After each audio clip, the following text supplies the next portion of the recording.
You know what I mean? And also, I'm bringing up certain things because I saw people saying, "Oh, he's just trying to get clout. He's clout chasing, or he wants fame because he sees such and such all in the spotlight. So he just wants to be the main dude." Um, and I want to make it clear that I honestly have been trying to avoid the spotlight. I don't want to be. I never even wanted to make videos originally. Um, Never mind. I don't even want to get too much of that. But um, I'm saying this to say that I've grown up or I've been around people who the masses consider famous. You know, I went to school with Marshawn Lynch, a good friend of mine, really good friend of mine, who I consider a brother. He makes films. Some of you may know the film. You may have seen it. It's talking about Wakanda. There was this other film. It's talking about Creed. By the way, I have a song that's on.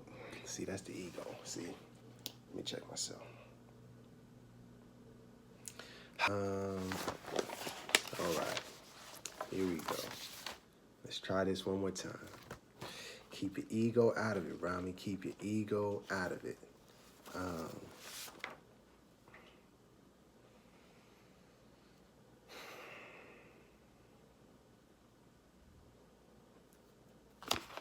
okay. Peace, peace, peace, peace, peace. I'm Rami Salam El. I thank you for watching. Thank you for joining. This video is going to be a bit different. From the start, I would like to apologize if my ego or if my ego or my pride, starts showing itself too much. I'm really working on not doing that. So forgive me if it comes out with the sarcasm and the jokes.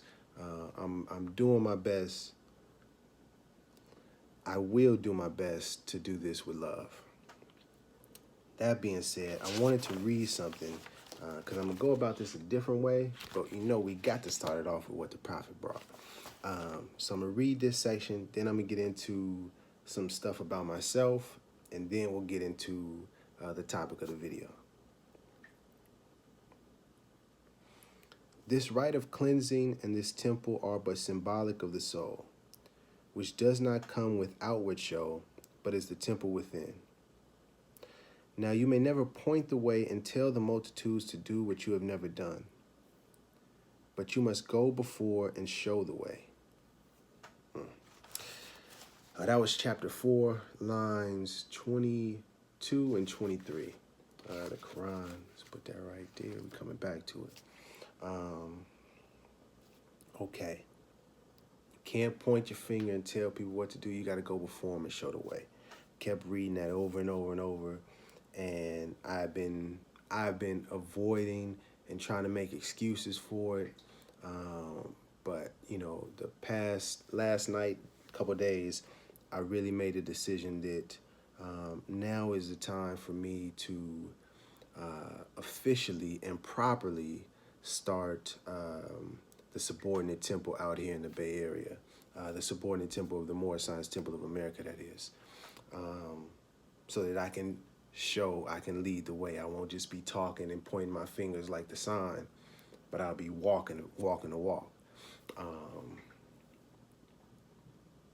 But in order for me to do that, I said, I think it's important before I get to doing that, I want to make sure and make it clear for the people who've been watching. Some of the people are just coming on new,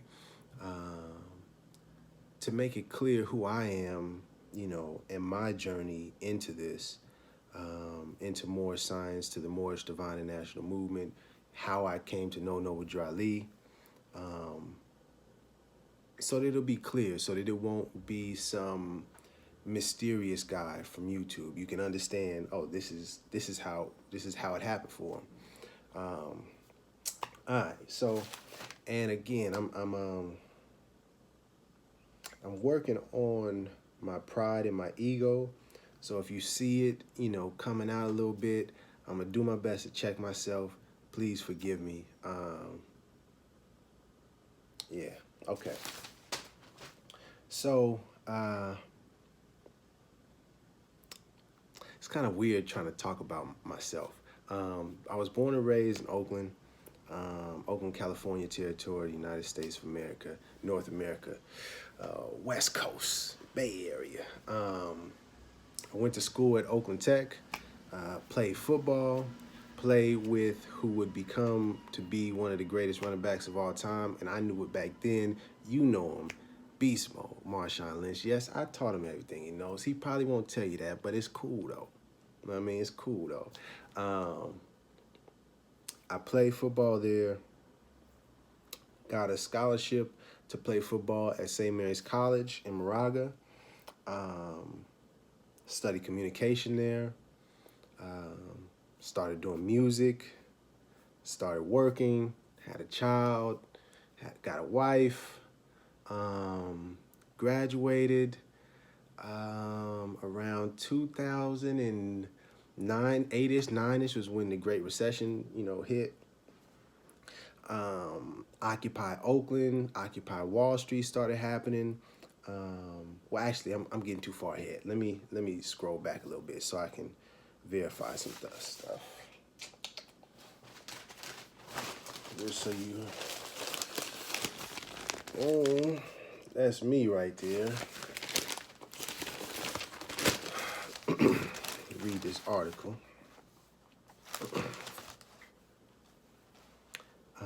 As he walked into St. Mary's College football, did I say my name is Clifton? I didn't say that. Yeah. So I was born in Oakland, California. Was given my father's name, which was named Clifton. Yeah.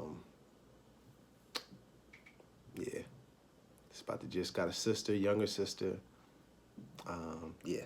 Fast forward. Now we moving. Grew up in Oakland, Tech, high school. Now we in the college, St. Mary's. As he walked into St. Mary's College football stadium for the first time in more than 4 years, Clifton was feeling more than a little nostalgic. It's really weird hearing my name, or the name I was given. Now knowing, going by Rami is here. Anyways, I haven't been here since our last game, which was in 2003, said the 22-year-old Oakland native, looking out over a field equipped with lacrosse nets, not goalposts. It brings back a lot of good memories. This is the part, one of the reasons why I'm reading this here. Clifton, who graduated Saturday, was one of 4 remaining students who played for the St. Mary's football team, which was dismantled in 2004. Many of his former teammates transferred to other schools, but after having something of an identity crisis, Clifton decided it was more important to hit the books than the tackling dummies. A soft-spoken communications major. This is how I've always been. For those people why is he always talking? This is how I talk, man. Stop tripping on me, please. Okay, get back to it. A soft-spoken communications major who exudes confidence, Clifton plans to counsel high school athletes to focus on school as well. Too many athletes, especially African-American males like him, pursue athletics at the exclusion of everything else, he said.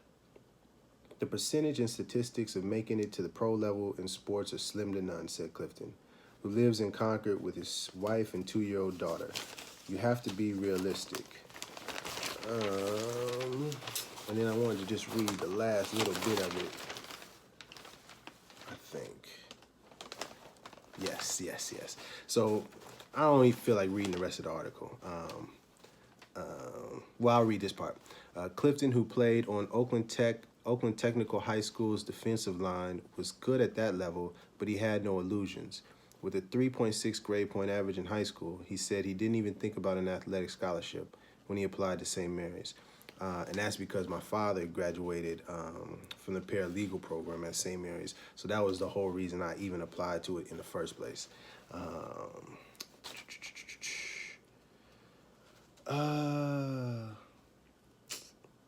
Blah, blah, blah, blah. I just want to get to this last part because I just was laughing when I read it.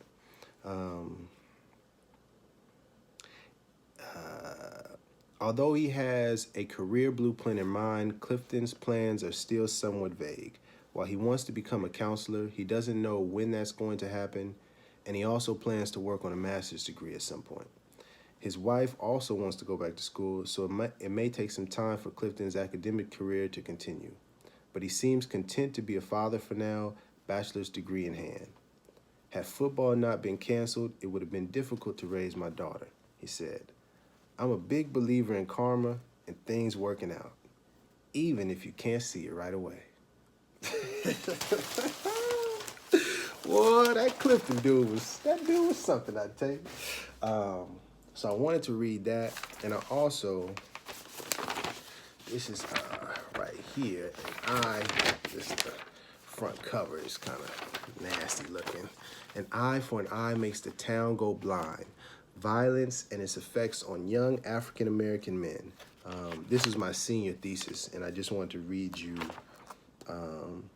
just a little bit of where my mind was at back in 2008, so you can kind of get an understanding of what I was on back then. And this is just the acknowledgement section. Thank you to Dr. Dr. Mark Lamont Hill, Boyce Watkins, Cornell West, Dr. Michael Eric Dyson, Rhyme Fest, Ice Life, Davy D, Dead Prez, Immortal Technique, Black Ice, Adisa Banjoko, Saigon, NY Oil. You have all been very influential in my growth as a person, and especially as a black man in America. So you see where my head was at. Rest in peace, Huey Newton, Malcolm X, Martin Luther King, Tupac Shakur, Al Prentice Bunchy Carter, and all of the black leaders, activists, and revolutionaries who are trying to make it better for the next generation. Your words, music, and actions have truly inspired me. So that's just to give you a little bit of insight on this last thing. This was an interview that was done by my college about me. And I wanted to read, here we go.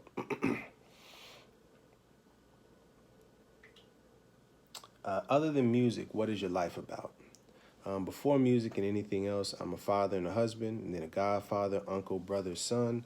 So my life is all about my family and my friends.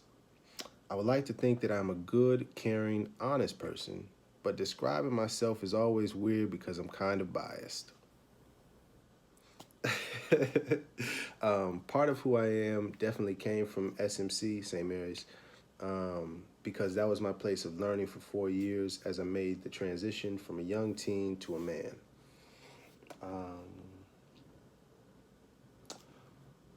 What is your advice for current SMC students?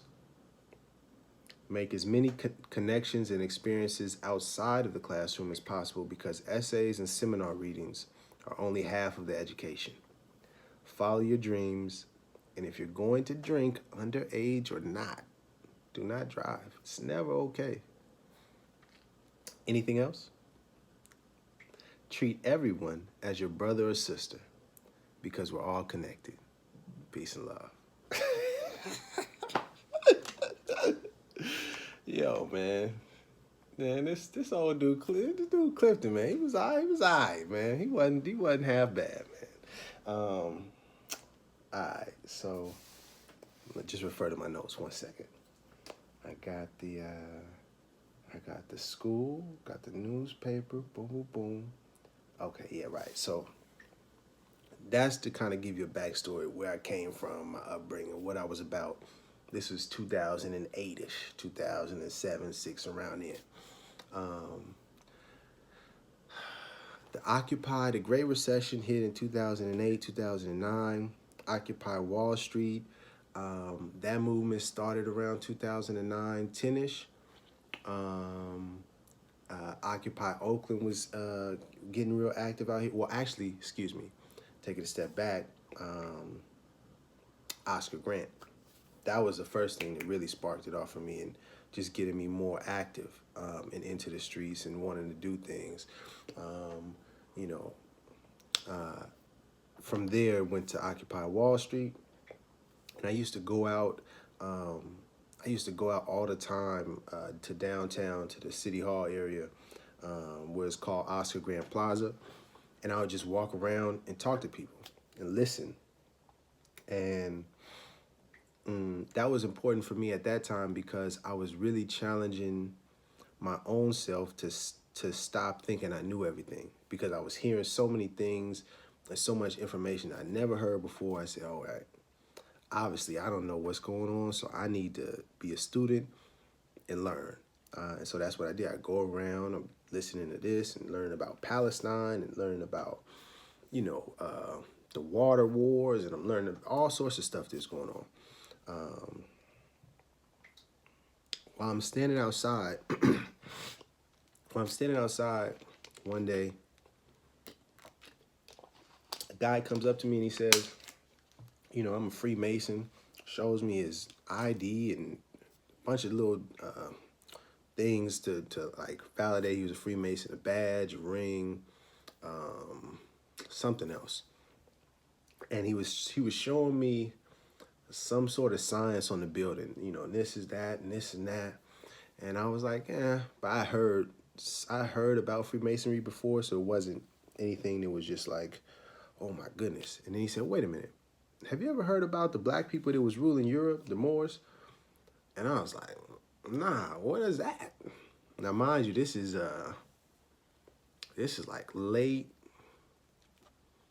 2010-ish, I believe. Late 2010-ish. As a matter of fact, I'm gonna double check that while I'm talking on this. And I said, nah, man, I don't know what that is.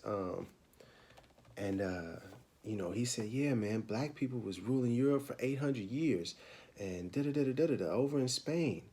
And I'm just like, But one thing that I did back then is anytime I heard someone speaking on something that I didn't know about, I just pull my phone out, type it in as an email as a subject, and just send it to myself. And then the next day when I get to work, I just start researching. And that's how I started teaching myself about, all sorts of topics.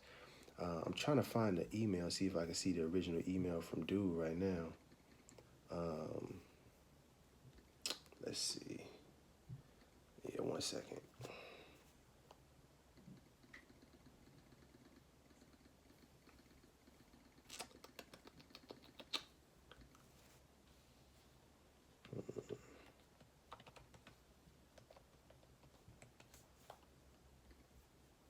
Yeah, it's not working.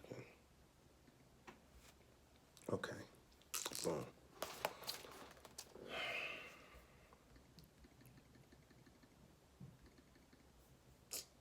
Yeah. Anyways, I got distracted. So where was I at? Ah, yes. So he's telling me about the Moors. I'm like, I don't really know about that. Let me look it up. I get into work the next day. I looked that thing up and I was like, oh my God. My head was hurting. It was so much information at the time. Like I was like, what is all of this? I never heard this before. And you heard in the article, I had a 3.6 grade point. I was always called quote unquote smart in school, blah, blah, blah. So I really just felt like an idiot because I'm like, I've never heard this. Ain't nobody told, and I was good at history. But I kind of understand why. Anyways, so I started doing my research, and around that time, I stumbled onto Hidden Colors. This is around the same time I stumbled on the Hidden Colors, and I watched that documentary, and I was blown away because I had never heard any of that stuff at that point. But it was one person on that video in particular that stood out above the rest in terms of teaching, in terms of communicating information, and it being easy for me to grasp what he's talking about. And that was Booker T. Coleman, better known as Kaba Hiawatha Kamene. That is Kabahawatha Kamene. Kaba Hiawatha Kamene, previously known as Booker T. Coleman. So I started studying and looking up as many videos as I could about him, just because the style and the way, I would say the style and the way that he communicated the lessons and the information. It was just I learned that way the best. And so I asked him, I found his email, and I remember I hit him up. I was like, how come no one speaks more about the Moors. I'm interested in the Moors. Do you have any more information? Excuse me. And he sent me directly to Taj. I was like, okay, who is this weird looking guy with this funny hat on with the frizzy hair coming out the side? And the first video I watched was Divine. Let me get the exact title, but it was like 3 hours and change. And let me see if it's up there. Let's see if it's still up there. Yeah, Divine Warning for the Black Nation. 3 hours and 57 minutes and 23 seconds. And I remember I watched this at work. And I remember maybe an hour and change into it, I hit pause, got up out my desk, and I just went for a walk. I remember I literally, I already took my lunch for the day. I just was like, to my manager, I was like, I just need to take like a 15, 20-minute break. She was like, oh, no problem. Shout out to Arlette as my manager. Cool peoples too. And I just had to walk because it was too much to process. That's one thing, that I will say about Taj is that, man, he will dump, just boom, just the whole thing on your head, you know what I mean? And so it was a lot for me to process, digested it, and that's how I started. Oh no, from there, he spoke about Noble Drew Ali. So when I got home, I printed out the Quran. By the end of my shift that day, I printed out the Quran by Noble Drew Ali. And I didn't want to read it at work because I was like, I want to focus. I don't want no interruptions because this sounds important. And I remember, I don't even have the binder. It's in my other room. But I remember I must have sat in the room in the back and in the bathroom for like 2.5 hours straight just reading. And I was stuck. Like, I was just like,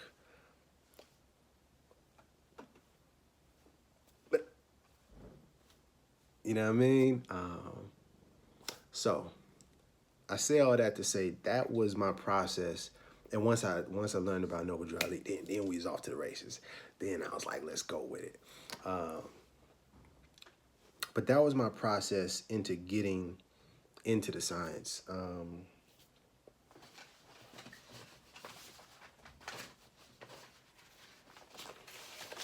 Yeah. And then,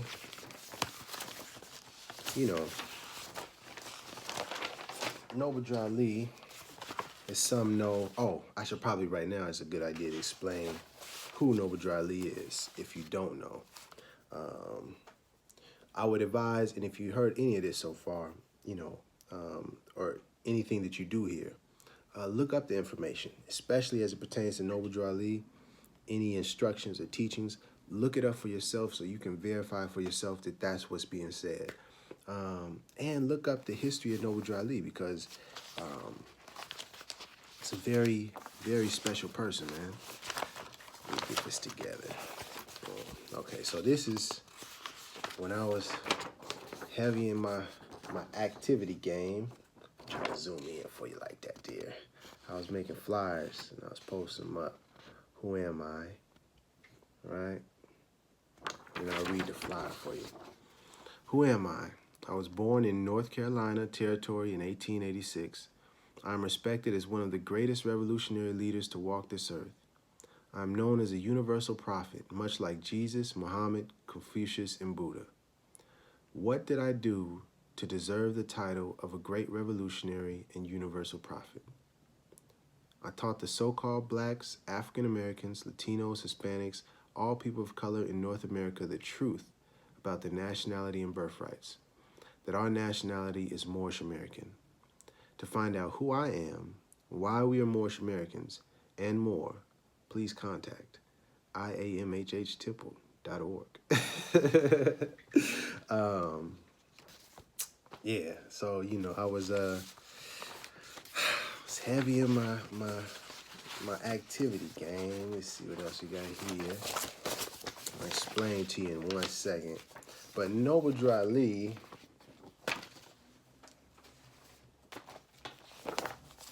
do I got number one?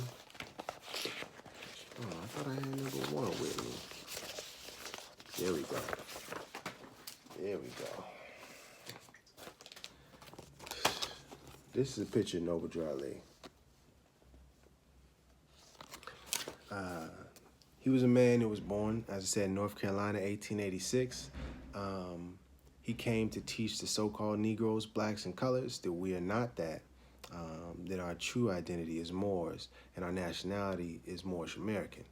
That it was taken away, our nationality was taken away from us in 1774, and that's when those slave labels, enslavement labels was placed on us. He created the Moorish Science, well, originally it was the Moorish Holy Temple of Science, and then it changed its name at a later date to the Moorish Science Temple of America. The main goal was to teach us that we needed to learn to love instead of hate, to stand on the principles of love, truth, peace, freedom, and justice, and to uplift fallen humanity. You know, that is a very basic summary of who Noble Drew Ali was. But me speaking about him, it would never do enough justice. I implore, humbly suggest you to please study this person. Please find out who he was and why he was so special. Okay, we got Noble Drew Ali out the way, or at least explaining who he was. Wanted to show you this here. Oh, you see that there? Yeah.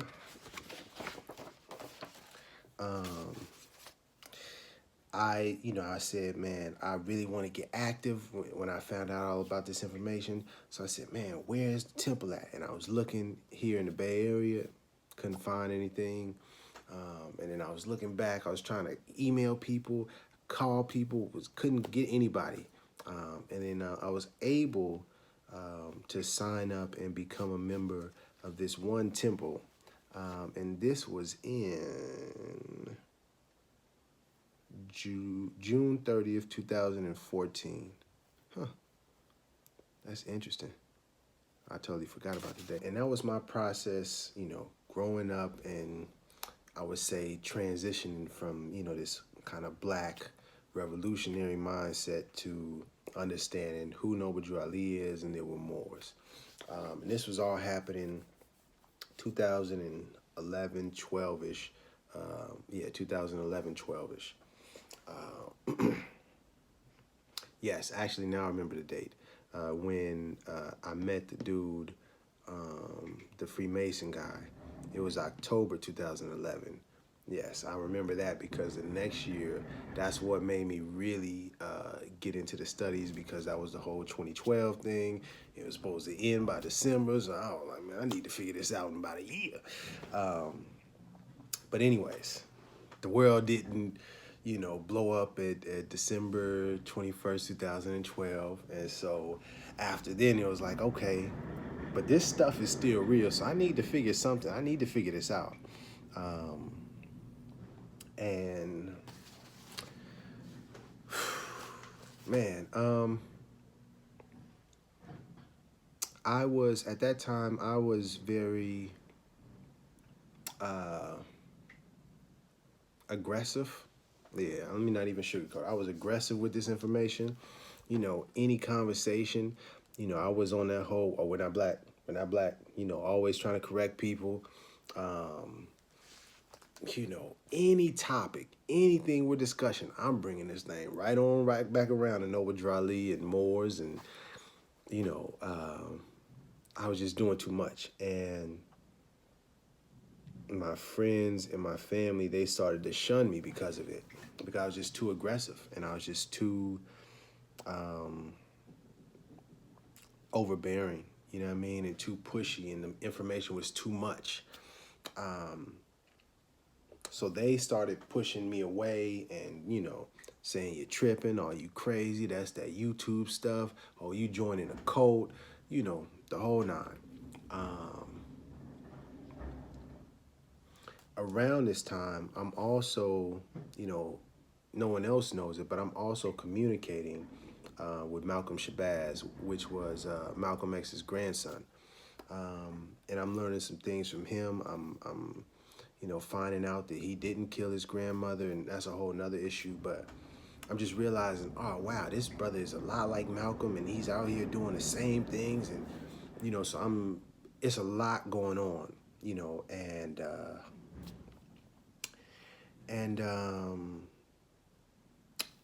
one day I wake up and I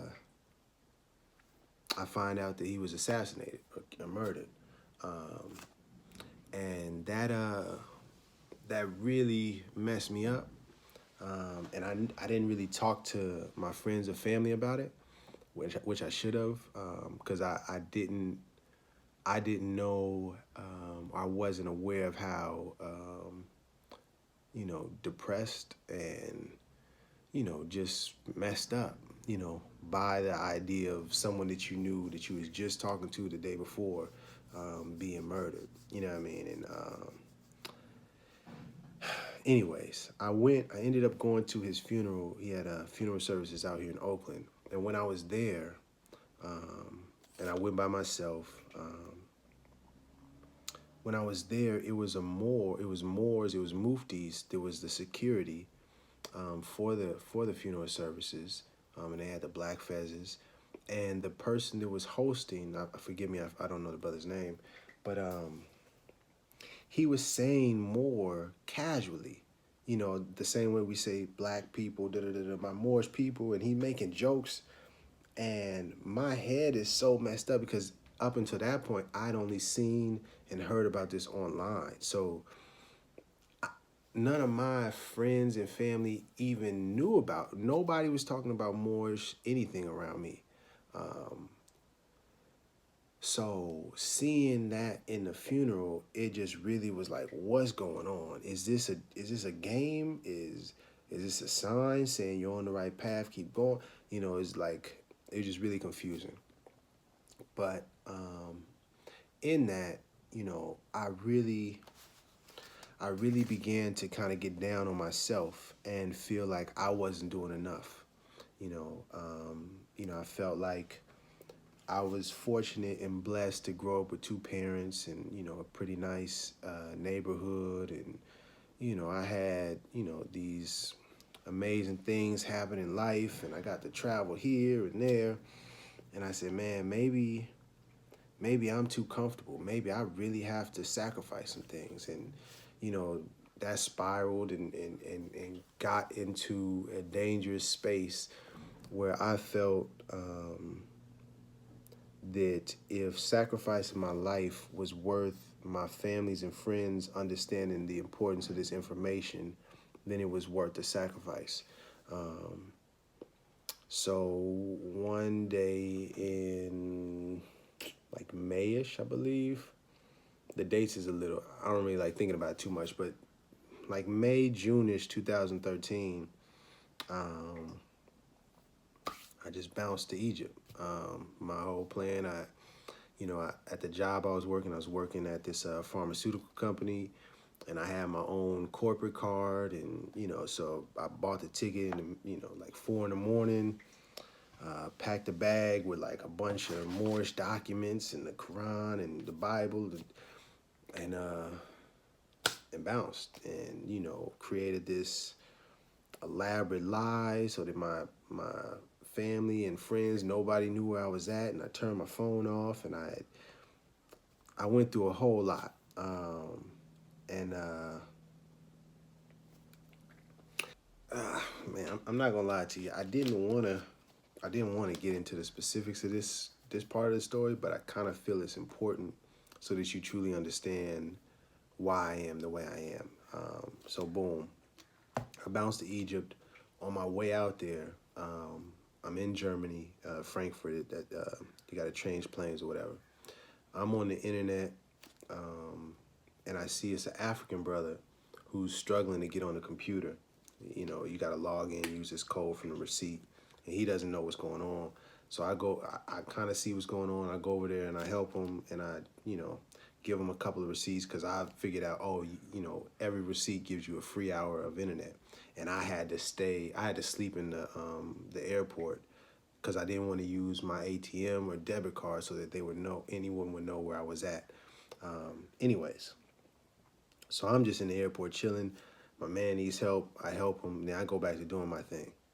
Um, we get to eat. We get to Cairo. When we land in Cairo, everything is in Arabic. It's nothing in English. Also, my phone died. My laptop died. And the charging ports is different, so I can't even charge my phone. I don't have a hotel. I don't know where to go. I don't know anyone. Literally the only thing I did was buy a one-way ticket to Cairo. Um, um, so I'm lightweight panicking. That's, to be honest with you, I'm panicking, and it was also confusing because I could see in the airport there was actual people working the airport, like officials, and then there was people with like some vest on, faking like they work for the airport, but it was really just hustling. So I was like, I don't know who to trust. I don't know who to talk to. And I look over, it's the African brother. I'm like, well, Allah, I don't know if you showing me some signs, but I'm going to roll with it. So I go over there. Now mind you, I only helped him on the computer, and this was in a different, we literally just passing by. But I break it down to him like, yo, I'm trying to get to the city to try to get a hotel or something. Can you help me? He there meeting this girl and they child or whatever. Talks to her for a second. He's like, sure. You know what I mean? So we rolling now. We dropped his girl and their child off first, and he tells me he didn't even have a room yet, so let's just go get a room. And I'm like, we rolling. You know what I mean? We rolling. We get this room at this place called I want to say it's called New Cairo City Hotel, something like that. Crazy looking spot. And I'm lying to him. I say I'm there for studying or something like that. I didn't want to get into why I was actually there. And so we ended up going out to get something to eat later, and he had a date with his girl. So we rolling, and all while I'm walking around, I'm seeing representations of love. I'm seeing a dad with his daughter, or a mom hugging his son or her son. Just like the grandpa and the old couple, the elderly couple, they holding hand. I'm exaggerating, but that I did see, as I'm walking around, I'm like, man, I miss my little one. You know what I mean? Like, I'm just seeing this love, and I'm trying to shake it off because in my mind, it's about to be over for me, so I'm not trying to get all sentimental. That's even part of the reason why I went to Egypt. I wanted to get somewhere far enough away that I wouldn't chicken out, and I wouldn't be too scary and not go through with it. So we end up at the dinner. We're getting something to eat, and his lady is there, and they're speaking in their African language. He also knew French and Arabic and English. So they're talking, and I'm sitting at the table with them. And it's just, I'm like the third wheel, but I'm not even really the third wheel because I don't understand what they're saying. But as I'm looking at them, I'm missing my wife, at that time, my wife. And I'm just like, man, I can't be around this love stuff. I'll catch you later. I'm going back to the room.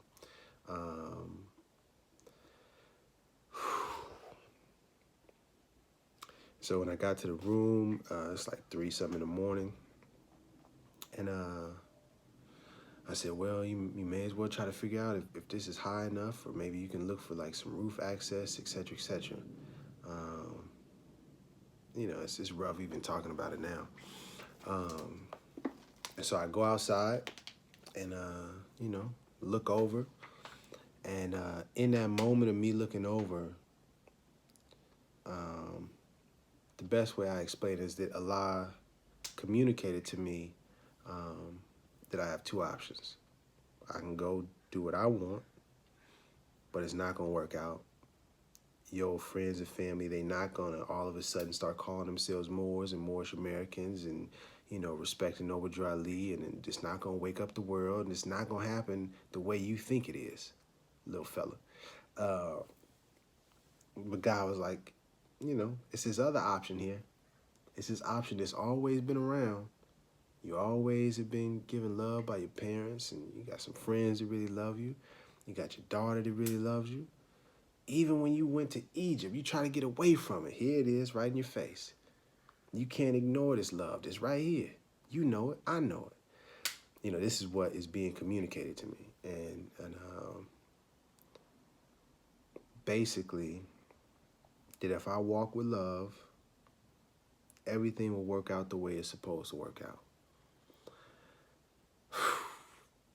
All right, God, my bad. My fuck up, dog. Excuse my language. But, you know, it was really, you know, I can laugh about it now, because this is almost 7 years ago, over 7 years ago. But it really was just like that. And I came back inside, and it was just like, I was completely changed. I knew, okay, I just got to walk with love. If I walk with love, this is going to work out. And so I come back inside the room, and I start to pack my stuff because I'm ready to go home. You know what I mean? Now, mind you, I got to Egypt that day, like 12-ish, 1-ish, somewhere around there. So I only been there maybe 12 hours, 13, half the day. As I come back in the room getting my stuff together, in comes my man from his date. He busts in the room. Now, mind you, he had said he was going to be in like another 30 minutes or an hour. But it was, oh, that's what happened. That's what I forgot to tell you the story. I came back in. I totally forgot that. When I came back to the room, I fell asleep. So as some time had passed, it was like 2.5 hours had passed, and that's what got it to 3 o'clock. But anyways, he comes back in, and now it's like 3:45, almost 4 in the morning, right? And I'm thinking something happened to him, because when I came back to the room, he still wasn't there. I'm like, damn.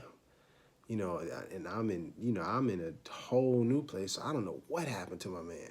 But he comes back in, he come back in the room, and he's just glowing with love.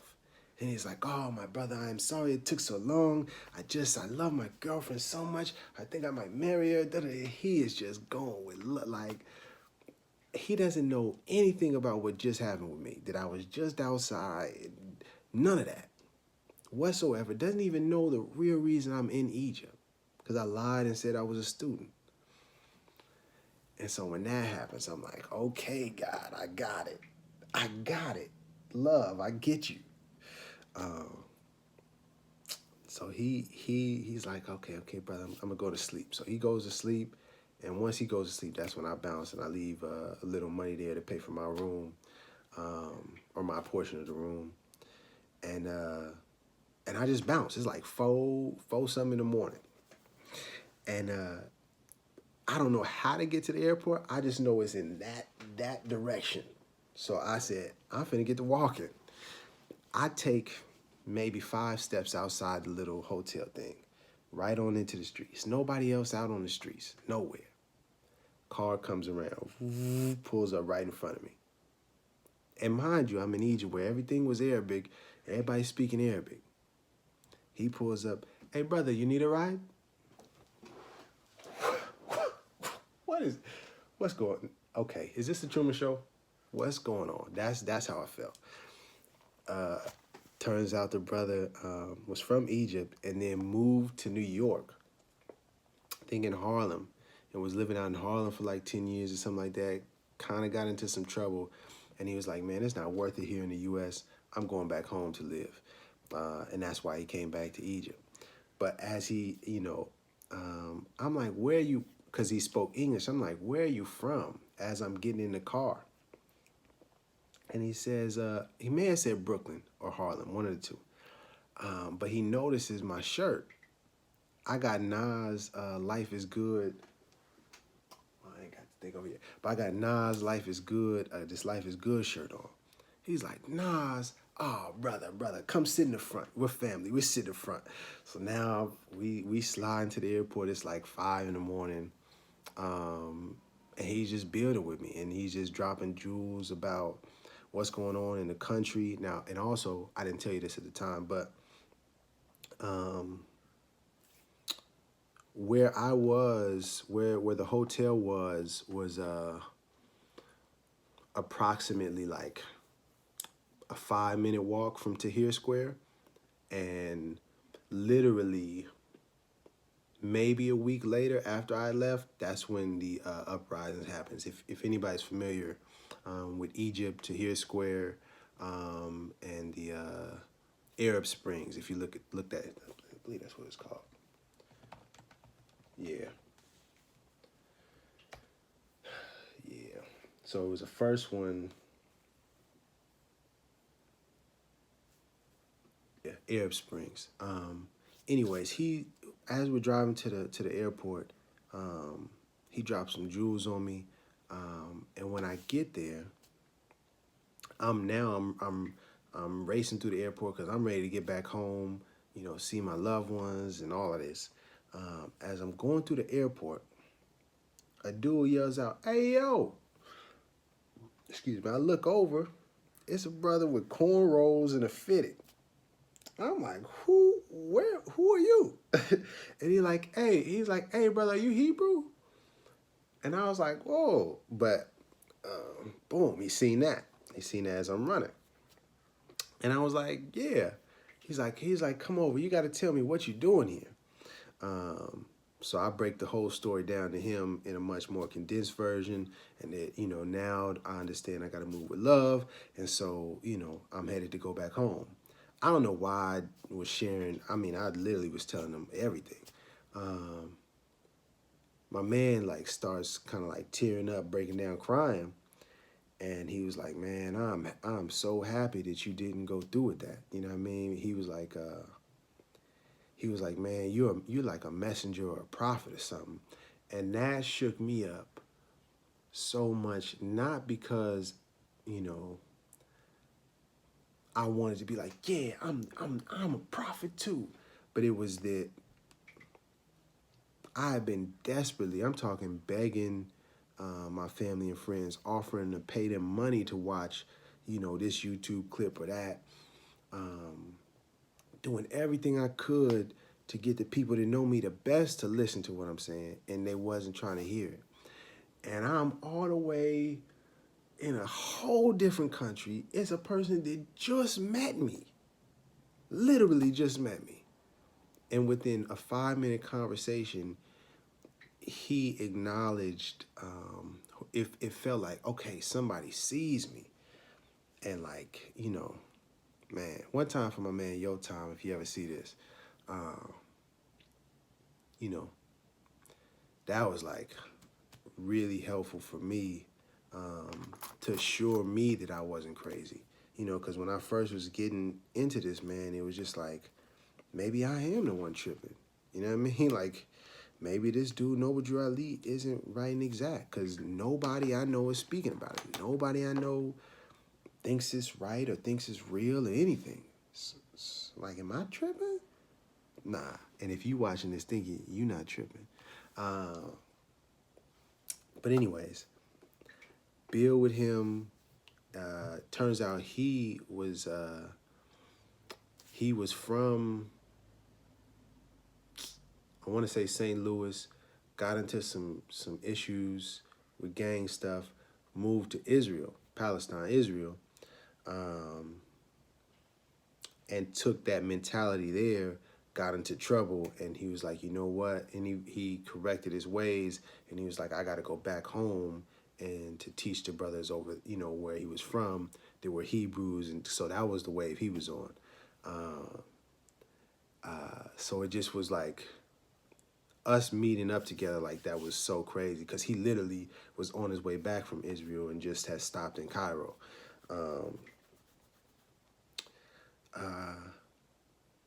And then to summarize it all up, when I finally get back home,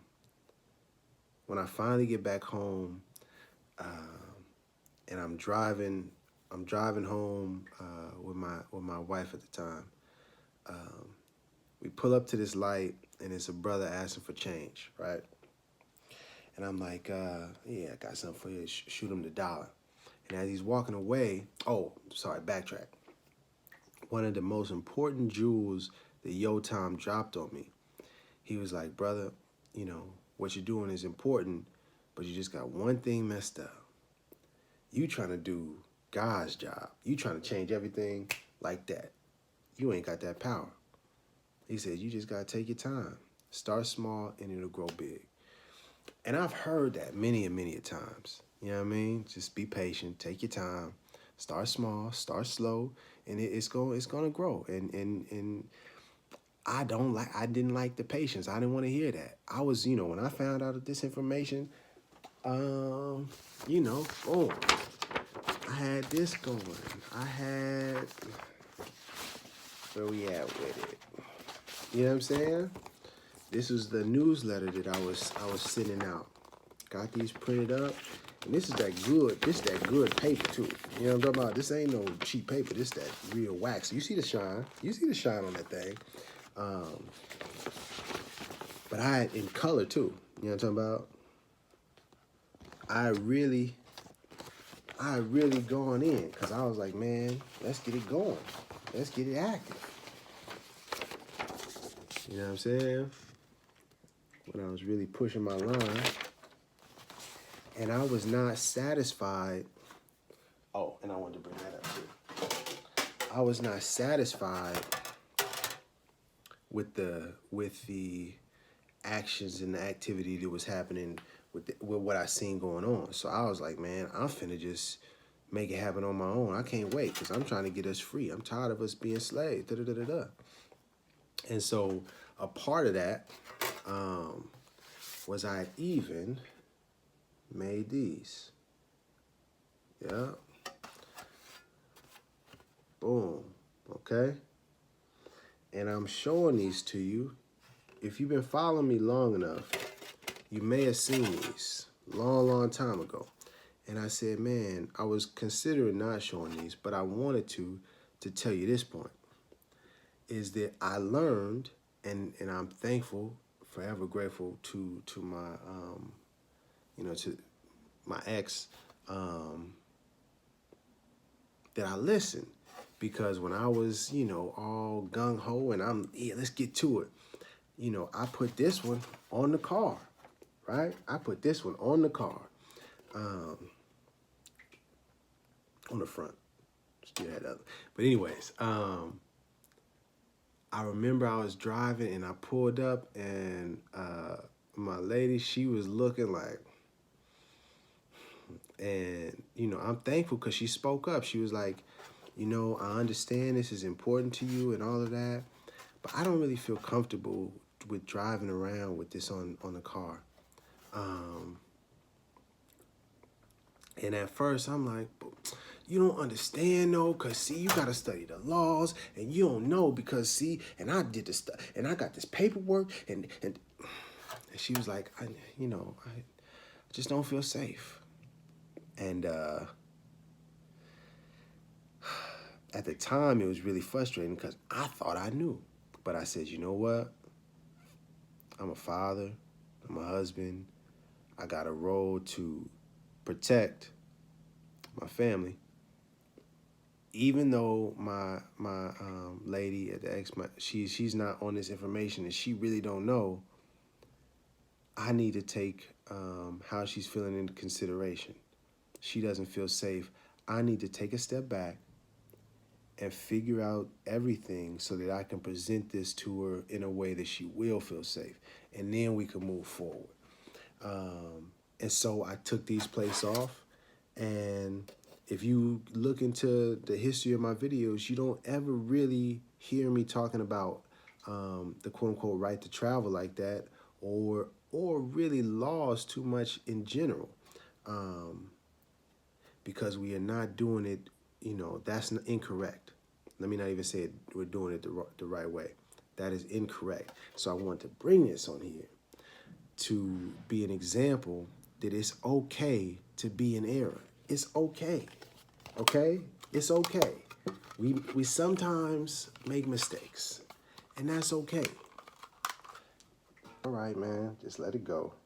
Just let it go. I really don't want to destroy this one, but we must. Got to set the example. And as I said, even though it might have felt like you was doing it the right way, you wasn't the right way, Rami.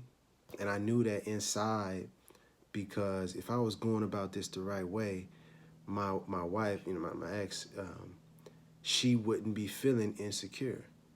The things I'm saying to her should make her at ease. It should be like, yeah, okay, I understand you.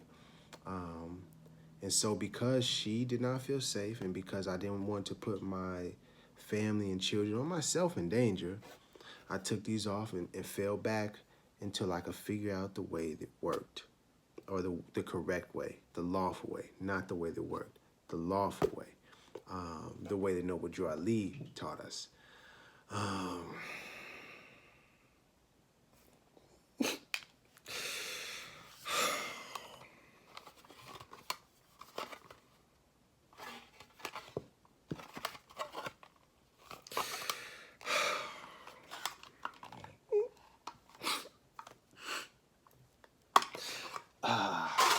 That did kind of hurt a little bit, but I wanted to do that on camera, and I wanted to show you all, to again reiterate the simple fact: it's okay to make mistakes. It's okay that you may have been incorrect. You know what? I was talking about this, but I realized that we were not going about it the right way. We need to get back to what Noble Drew Ali said, because that's what I did. When my wife and my ex, when she was not feeling that, when my friends, when they were telling me, oh, that sounds like a cult, and then I got active in this other group called Great Seal West. This brother Rami Ilbay.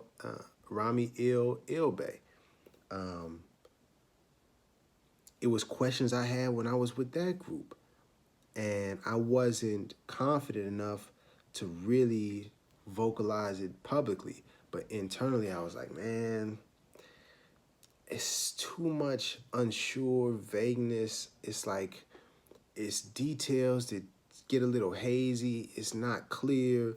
The talking is starting to get like this. When Noble Drew Ali is very clear. It's made simple and plain.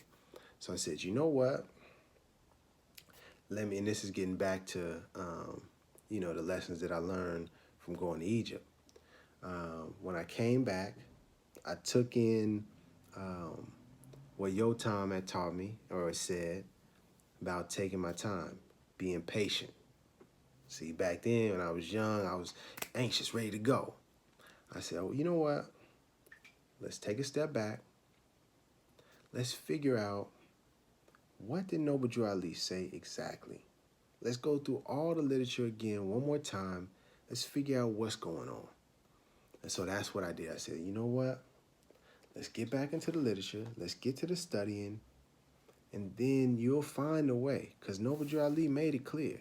It was an error on your part and you overlooked something, or you read past something. Go back, study, study, study. And when you have studied well and you ask what to study next, I will reply, study yourselves. So that's what I said I had to do. I've been talking that and telling people that. I say, hey, man, you got to do it yourself. And in that, in that studying is where I came into finding out about the Supreme Grand Council. And I made plenty of videos on that group before, and I'll show the links in the description. But just understand that that group within the Moorish Science Temple of America, the Supreme Grand Council is the piece, the functioning piece to the organization that helps everything else go administratively and just functionally. And once I realized, oh, that's what's slacking.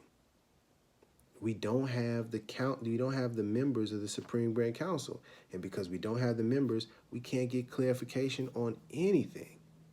We don't know how to get, how to proclaim our nationality. We don't know how to go to work. We don't know how to do our taxes. We don't know how to gain property. We don't know how to, if somebody injures us, who do we call? If somebody is doing something bad about the temple, if somebody's misrepresenting Moorish Americans, what do we do? How do you go about these things? Who's right? Who should I listen to? The Supreme Grand Council was and is that functioning part of the Moorish Science Temple of America that clarifies everything for the members. And once I identified that that wasn't functioning properly, I said, that is the source of all the confusion. That's why you have so many offshoot groups and people just doing their own thing, because it's not functioning and it's not going right. And rather than wait and actually do the research and do the studying and the knowledge, people's like, I'm gonna just get active. It is why when you're watching this and you're seeing online, this person says, I'm the Supreme Grand Sheik and I'm the emperor of all the Moorish Americans, and you see all of these different branches and you don't quite know who to trust or who to listen to. It's because the Supreme Grand Council, after Noble Drew Ali passed, the leader of the movement, the leader of the temple, once he passed, everybody was trying to fight for his position and try to get that power, and it fell apart. You know what I mean? We can beat around the bush, but that's what happened. And it hasn't been active in decades. And as a consequence or as a result, we see so much confusion, division, dishonesty, distrust. The conditions that you see now is because we haven't been following Noble Drew Ali's directions and instructions and example of the Supreme Grand Council.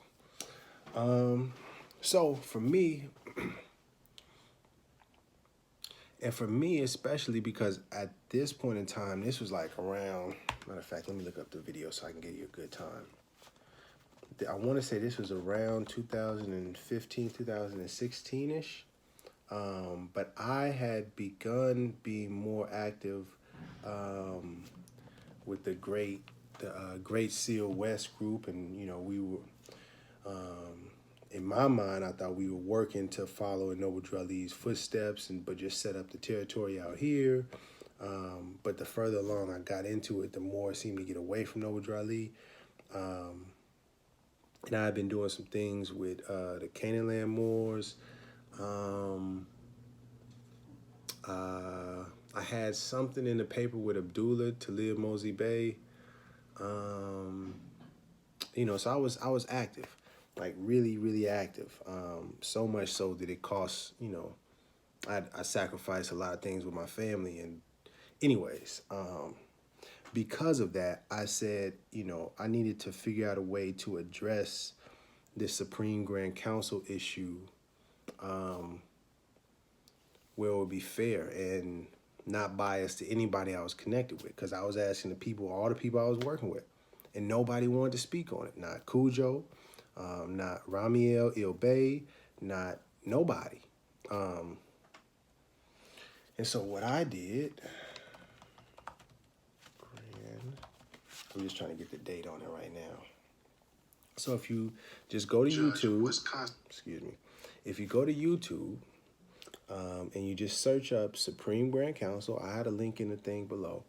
The video is from September 17th, 2015, almost 5 years ago. And it says, it's titled, Who Are the Members of the Supreme Grand Council? And in this, I would like for you to watch this video, because in the video, I include a clip where I was on a conference call with a bunch of different sheiks. I think it was somebody from Atlanta.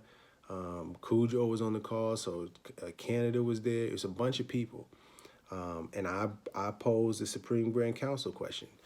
And not only did no one give a sufficient answer, they did not tell the callers and me who were the members of the Supreme Grand Council. But matter of fact, the dude, Richard Neal Bay, the guy that I signed up under the temple under, thinking, way back in 2014, thinking that he was, really serious about getting active, and he wasn't. He was like making it church. He even called me like Satan or devil word, something like crazy. And I remember when I heard it on the phone, I had to take a second and like, nah, it couldn't be. It would no way that would happen. But nah, that's what happened. And to be honest with you, it really hurt me, because up until that point, these people that I was working with, they seemed to me to be very transparent, very upfront, very honest, and very knowledgeable. And if they didn't know a particular point, or if they weren't well versed in that topic, they would be willing to go do the research and then speak on it. And what I noticed with the Supreme Grand Council, nobody wants to speak on it. I mean, it is, don't you talk about that. And that is just where I had a problem, because when I went back to the literature, well, this ain't got the cover on it, but this is the Moorish Literature. When I went back to the literature and I looked at what Noble Drew Ali said, it's very clear. It's in the public. It's for everyone to see. It's dealing with all the dealings of the Moorish Science Temple of America, all of the affairs. So it didn't make sense. And I want to stop for a second here to say to you, whoever's watching, if you are reading something about this movement, about Noble Drew Ali, about more science, and it just is not connecting, it's not making sense to you, take a moment, stop, reread it again, then start asking other people. You know what I mean? And don't accept, a weak answer. If you do not feel confident in the information, you need to look for more sources. Ask more people, get some more perspectives. Go back, more importantly, go back to what Noble Drew Ali said. That's the key with all of this. Even with anything I'm saying, go back to what Noble Drew Ali said, check what he said, and then cross-reference that or compare that to what whoever the person speaking is saying. Because it shouldn't be something difficult or, this real, tricky thing to understand. It should be very straightforward. And when it gets tricky like that, there's usually a red flag. That's what I've come to understand in my experience. And that's what happened with the Supreme Grand Council. A lot of people were saying, oh, well, you just need to call this person and they'll let you know. Or, you have to go to the meeting and then they'll tell you there. Or, what's your number? I'll have somebody call you and tell you. It's like, nah, fam. You know what I mean? Like, nah. I shouldn't have to get on the phone or send my email to somebody for someone to tell me some information that should be public. You know what I mean? And I kept, and so on that note, I really fell back, and I don't want to say I became stagnant, but I didn't feel confident doing more work with the movement until I could get clarity on this issue, because I felt like once I got clarity on the Supreme Grand Council, it would clear up all of these other issues we were having, and then we off to the races. So I felt like this is the source of a lot of the other confusion and a lot of the stagnation, the lack of unity, the lack of funds, the lack of education, the lack of all of it. You know what I mean? And nobody was really wanting to actually get to the facts, actually get to the root of the matter. And then this is where Mr. Jamal enters the scene, because we had some people that would comment and tell me, well, Rami, you just need to start the Supreme Grand Council. Forget it, because we just need to get it started. I feel you. And then, the ego part of me is like, oh, yeah, word, you think I could? Yeah.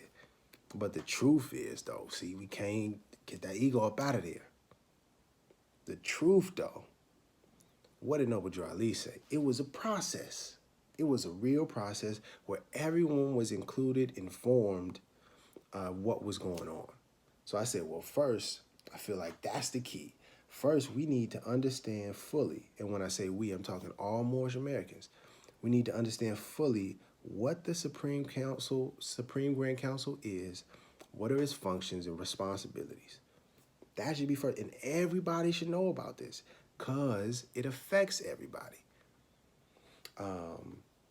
And then once we get to a firm understanding, and this is communicated in my mind, I'm thinking we send the notices out to all the temples, and we having the temple service, the Sunday service, and you seeing I'm gonna see 30, 40 YouTube videos talking about Supreme Grand Council, and here's this.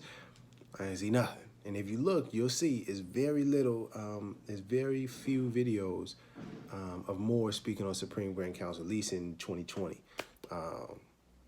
Maybe in the future it'll be a whole lot, hopefully, Lord willing. But yeah, everybody was just playing dumb, playing stupid, playing ignorant. Let me not use those other words, but they were playing ignorant, like they didn't know what was going on.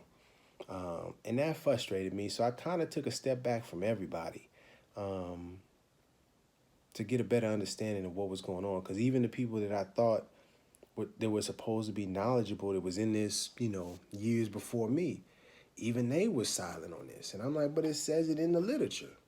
If Noble Drew Ali put this literature together and it says it in the literature, what are we doing? This was my perspective. And then this is where we enter in Jamal into the scene. He sent me an email. And just to be clear, because the first video I did about the Supreme Grand Council was in 2015. Then I did one. Let's see. Do I have any more? I did one. Oh, it says 3 years ago, 4 years ago, 3 years ago.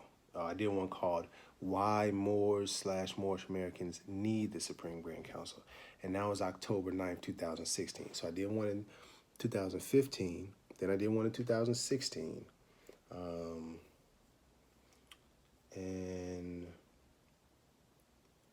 and then I did another one called "Moorish Supreme Grand Council Documents Revealed," and that one was in 2019. But before we get to 2019, in 2017, Jamal, he was going by Jamal's Flicks then. He sent me an email.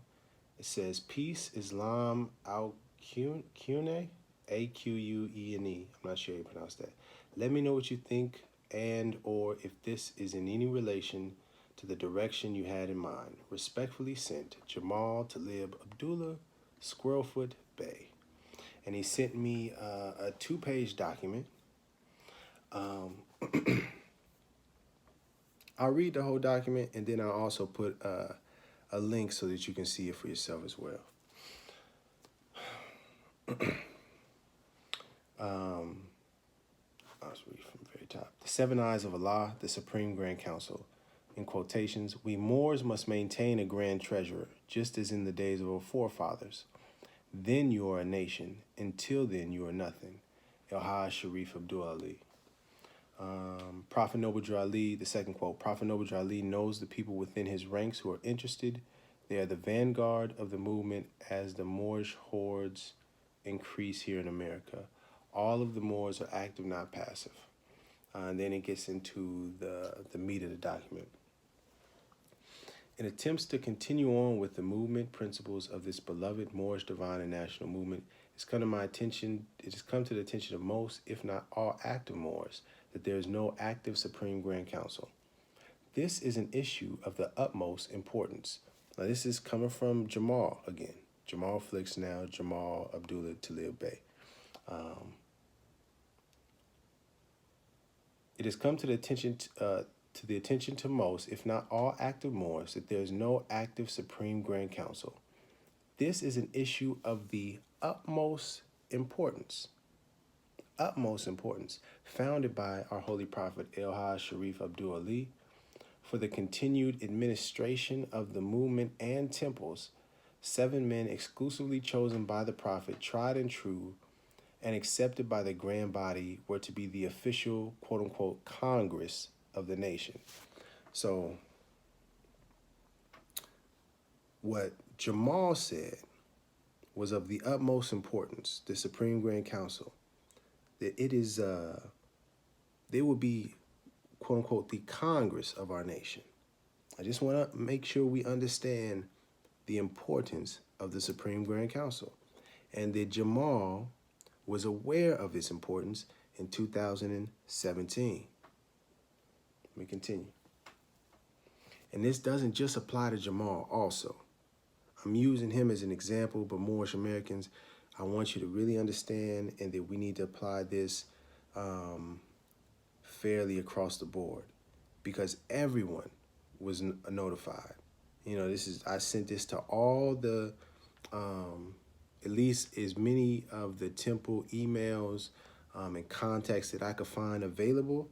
I sent the video out to as many people as I possibly could. And I did this for several years now, starting from 2015, 16. Let me continue though.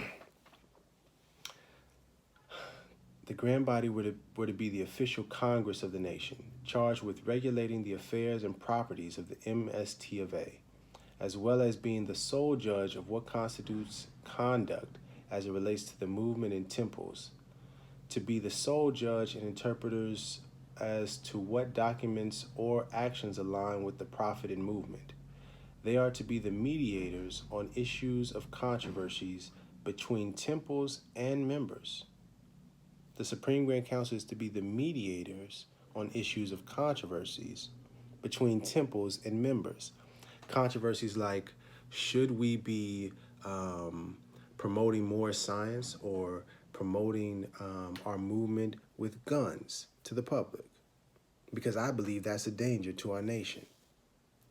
According to Jamal, there would be mediators on issues of controversies from the Supreme Grand Council that could handle issues like this so it wouldn't get out into the public, for example. But let me continue. They are the vanguard of the movement and, in my opinion, would be the representatives of the nation at large, whom should have the power to determine and establish new temples in territories of this North American continent to which they do not exist, to help the prophet in his continued great missionary work, to teach all Moorish Americans that we are not Negro, black, or colored, and now Indian, Spanish, Latin American, African American, and the like. As long as there are Moors who do not know of their foremothers and forefather, ancient and divine creed, who do not know of their higher self and their lower self, who do not know of their nationality and birthrights, then need I say there is work enough for all to do in helping to build a better world. The Supreme Grand Council is charged with maintaining a grand treasurer, as the prophet also stated, a beggar nation cannot attain the highest in them. So long as the European colonists who have overthrown our republican form of government maintain administrative control over our fiat, they will continue to control the wealth and energies of our people. Knowing this, our divine prophet made it a point to mention that fact, that we will never be a nation of people until we have our own treasury. Then and only then will we be better equipped to administrate our own wealth and energies. This is but one of the many issues our people face today, to include the continued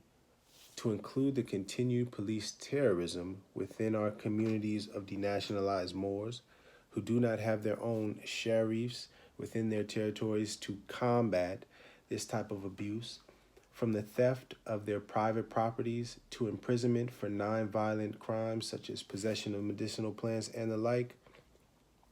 The issues we face today have not gotten any better, and they will not get any better until our Supreme Grand Council is active, well-known, and deeply established and honored by all Moorish Americans and temples of the Moorish Science Temple of America. Let me read that one more time. This is coming from Jamal Flicks, by the way, now known as Jamal Abdullah Talib Bey.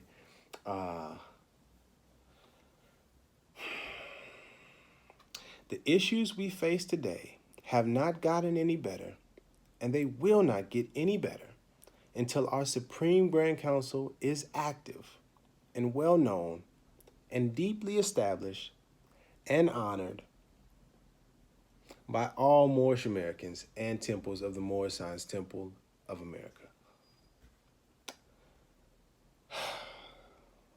I'm going to go ahead and read the last paragraph, even though I feel like that was very clear.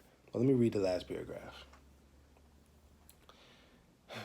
Notice is given to all temples within the Moorish Science Temple of America, the backbone of the Moorish Divine and National Movement, to present those selected members of your specific temples to be the grand body of the Moorish Science Temple of America in efforts to reestablish or amend the Supreme Grand Council. This will be the only notice, and failure to respond places those temples and grand sheiks in a default status, whereby they waive the right to present its representatives and consent to the members of the grand body chosen by those active Moors who participate in this committee of the grand body election I'm glad I read this. Of the grand body election process, as well as agree to be subject to all decrees and decisions of the newly elected, temporary, or otherwise permanent Supreme Grand Council. Each temple is hereby given number sign, to fill in later, a number amount of days to respond to this affidavit, being sent via certified mail, uploaded to a website, and submitted to the below mentioned newspapers to be placed on the public record and reviewed by the public standing as an official notice to all temples. So it's so funny about all of this. I forgot he even sent this until I was preparing for this video, and then I went to search my email and I said, "What is it? Oh snap!" But I remember when I read this, what troubled me. It was a few things that troubled me, but one of the main things was putting this time limit and this, putting this time limit on this notice and saying that if they don't respond, in a certain amount of days, then they are, what was the word he used? They are in default status.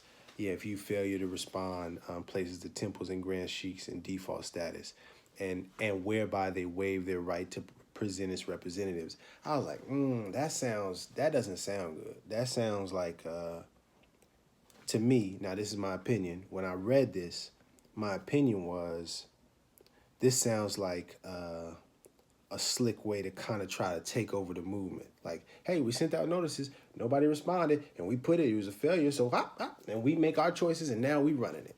You know what I mean? That's how it felt when I read it. But, I didn't, I don't like, I do my best not to accuse people or, I do my best not to accuse people or make judgments like that, because I don't, this could just be my feeling. I could be tripping. So I want you to read what I responded with. And I responded about an hour, quick on it. Peace. Thank you for working on this writ. Amazing work. It is along the lines of what I was thinking. If I can add my perspective, I want to pivot away from, or I want us to redirect our thinking as it relates to compliance. I understand we have to get things moving, and I can't wait for others to get on board. But if we must move forward, I want it to be after giving everyone fair notice first. So nobody can say, well, I didn't know about the Supreme Grand Council, or I never received this letter, etc. I would like for us to format the purposes of the Supreme Grand Council very clearly, with maybe bullet points or an indented section. So in this letter, it also fully informs them being you, all Moorish Americans, on what the Supreme Grand Council is, and it charges them, us, we, because I'm in it too, but it charges them with the responsibility of putting forth a representative. So just to pause right there. I didn't want to put out this notice and say, hey, you got to put forth a representative for the Supreme Grand Council. You got 20 days, make a selection. And that doesn't even give people enough time to fully comprehend, because what if nobody even, the people that never even heard about this, now they got to understand, whoa, I never knew, and understanding that. And so I said, well, let's slow it down. First, let's make sure we communicate fully, word for word. This is my thinking. Word for word what Noble Drew Ali said and explained about the Supreme Grand Council, put that in the letter. Boom. So that then when they're reading this, it's like, oh, okay, so this is exactly what the Supreme Grand Council does. It does this, does this, does this. Oh, okay, so who could we pick to best represent us for this? I don't want us to pick somebody and we don't even really know what their job assignment is, to know if that role is fitting for that representative. There may be someone else. Anyways, that's why I was saying, let's take a second, let's slow it down. First, let's notify everyone.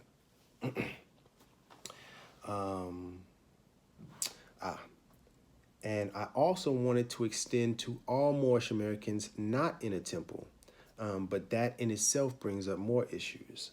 I'm not exactly sure how to square that part away, but basically, I want the message to be heard loud and clear first, ... before any action is taken, so that the few that try and object won't be able to stand on that as an excuse.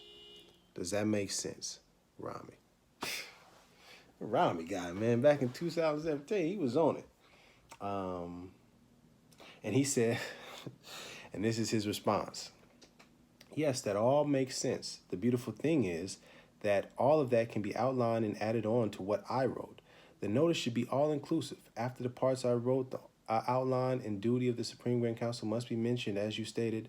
I truly think giving the temples a deadline to participate in this is fair and should be expected. The Supreme Grand Council falls on the temples.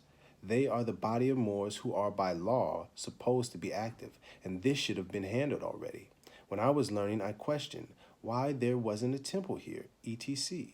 What this does, it forces the temples to act and participate. It may even shed light into Moors in the temple who do not know that there even is supposed to be a Supreme Grand Council. There will always be people who said they didn't know, but we can always correct problems. The way I see it, it is we will not be able to please everyone. We will not be able to please everyone, but we can take steps in the right direction. If we publish a completed form of this writ, with the things you added, we can send it off to the other Grand Sheiks, elders, etc. for their review, alteration, etc., then posted on RV Bay, the Moorish Civil Letter, and other websites for a certain period of time leading up to whatever date we collectively set for the response of all temples. And we convene based on the premise of the affidavit at a given time and location to meet and discuss the issue. The goal is to have a Supreme Grand Council. The affidavit stands as notice to the temples to provide members for the Grand Body so that they can elect the 7 members of the Supreme Grand Council to govern all the temples and move us forward. The issue is temple related, but the notices in the newspapers and various websites, blogs, etc. for the public records get the other Moors outside the temples to participate. That's a whole lot there. But I remember when I read it, and I didn't respond to this, but I remember when I read it, it came off as, yeah, that sounds good. I think we should just go ahead and publish this and get it out and get it moving. And that's why I was just like, I'm going to keep making the videos until we make so we get this addressed on a national scale. Because for me, I'm going to highlight again, I want the message, is basically what I said. I want the message to be heard loud and clear first before any action is taken. I want the message to be heard loud and clear first before any action is taken.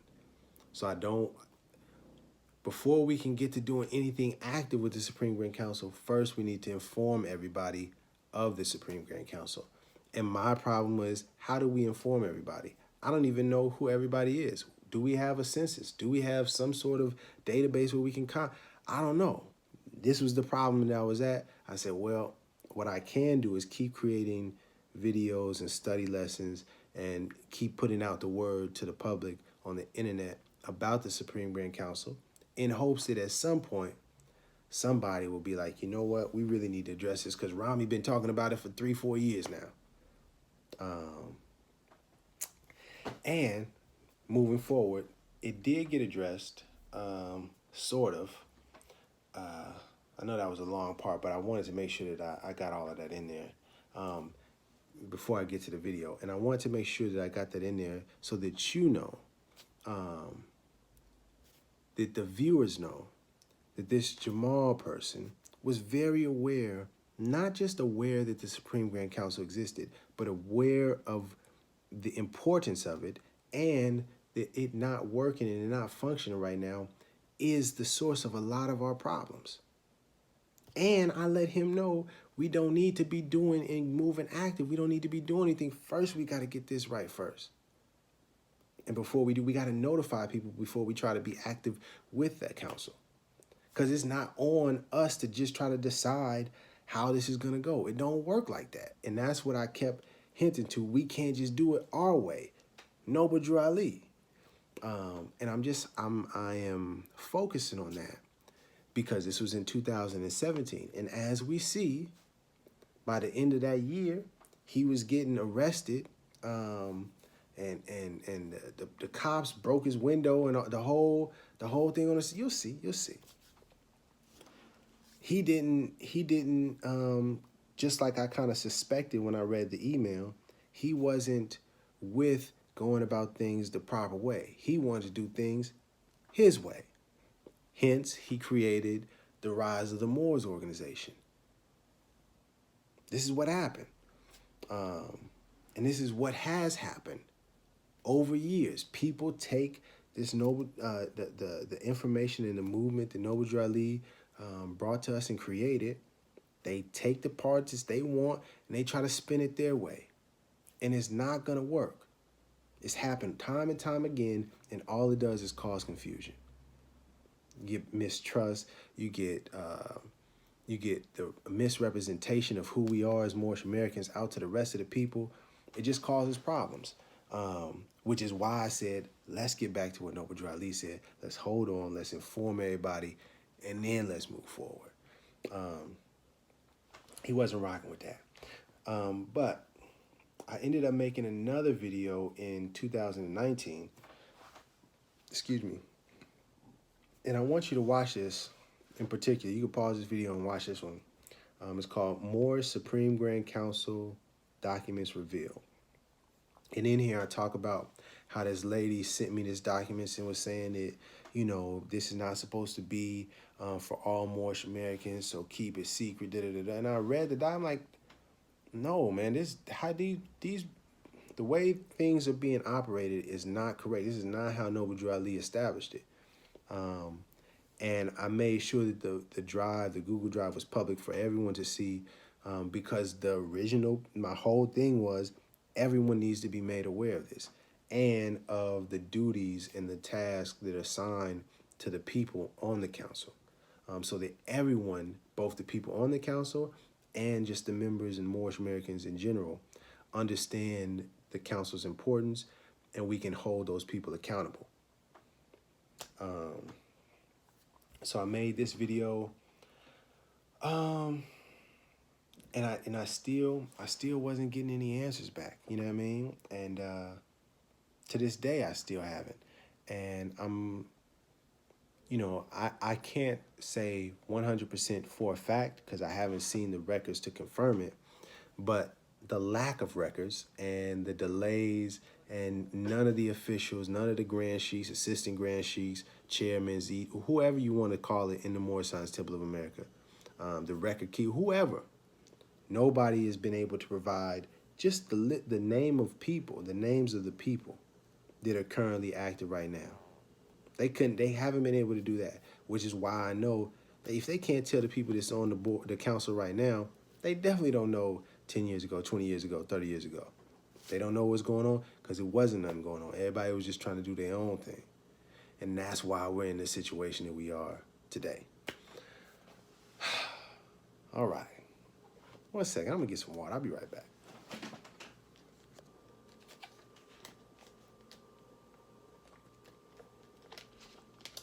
Yeah, okay. Here we go. So to summarize, explain a little bit of my background, uh, my mindset before I found out about this information, how I found out about the info, um, some of the stuff that I started doing, when I first got started in the movement, um, and then where I caught a snag personally, which was the Supreme Grand Council and not getting a clear answer and some clarity on that subject. So I started to fall back. Seen Jamal around 2017. He looked like he was just trying to go and just trying to be active. I was saying, I want to do this the proper way according to Noble Drew Ali. And now we're going to bring it fast forward up until today, where today we see, and this is not just Moorish Americans, this is not just, or anybody watching. This isn't just a rise of the Moor issue, because there's many different offshoot groups that are doing their own thing, that have taken Noble Drew Ali's information and Moor science and have mixed it in with their own ideologies and beliefs and are presenting it to the people in a way that's very confusing, that makes people think that this is legitimate, that makes people think, oh, they're part of the Moor Science Temple of America, which lends the credibility. And that is what's needed in order for these movements to be successful. You know what I mean? And this is, matter of fact, I'm gonna read something real quick, and then we'll get to it. This is coming from CBS News. What is domestic terrorism and what can the law do about it? Let's see here. The FBI defines domestic terrorism as acts perpetrated by individuals and or groups inspired by or associated with primarily U.S.-based movements that espouse extremist ideologies of a political, religious, social, racial, or environmental nature. The U.S. Patriot Act from 2001 defines domestic terrorism as a dangerous act occurring within U.S. territory that violates criminal laws in ways that are intended to intimidate, this is key in law, that are intended to intimidate or coerce, C-O-E-R-C-E, coerce a civilian population, influence the policy of a government by intimidation or coercion, to affect the conduct of a government by mass destruction, assassination, or kidnapping. And I wanted to come down.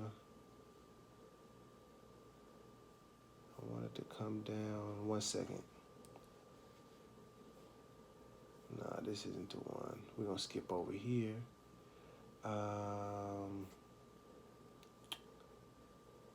This is coming from the FBI.gov, Stats and Services Publications, Terrorism, 2002 to 2005.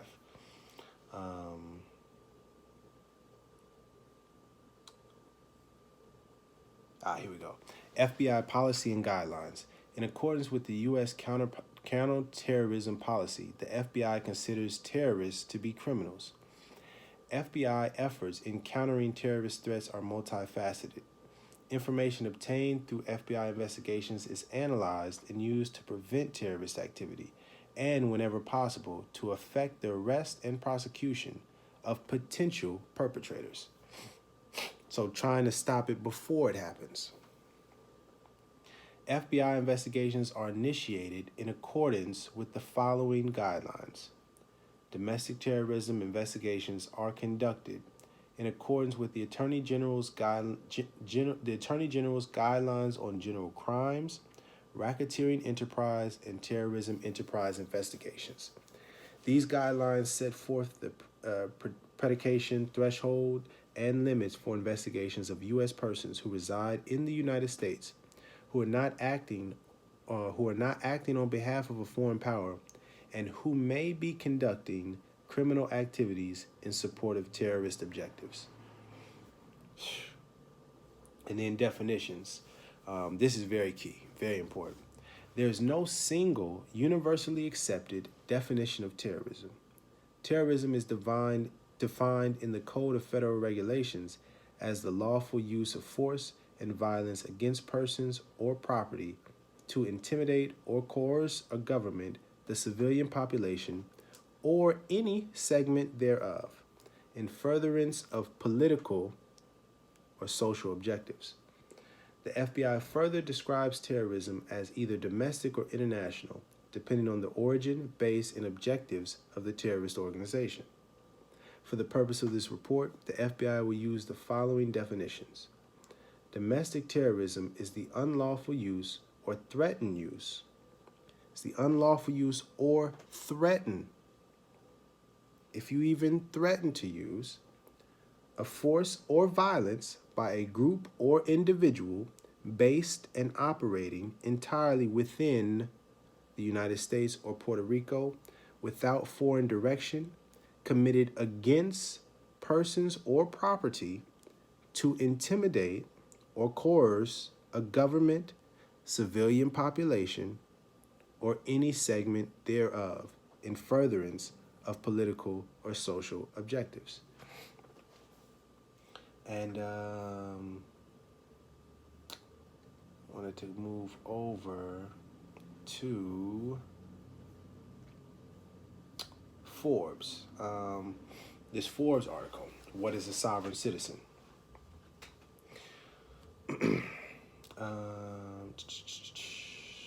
Scrolling down. So, what's the definition? The short answer, a sovereign citizen is someone who believes that he or she is above all laws. The long answer is a bit more complex. Think about a law you don't like. Any law at any level of government. It can be big law, like paying income taxes, or a tiny one, like licensing your pet chihuahua with the county. If you're a member of the Tea Party movement, the solution to this bad law is to protest your opinion in D.C. and in other metropolitan areas, write angry letters to your congressman, and vote for politicians who agree with you that such a law should be scrapped as soon as possible. If you're a member of a sovereign citizen movement, your approach is a bit different. You start by looking for a combination of quotes, definitions, court cases, the Bible, internet websites, and so on that justify how you can ignore the disliked law without any legal consequences. Be imaginative.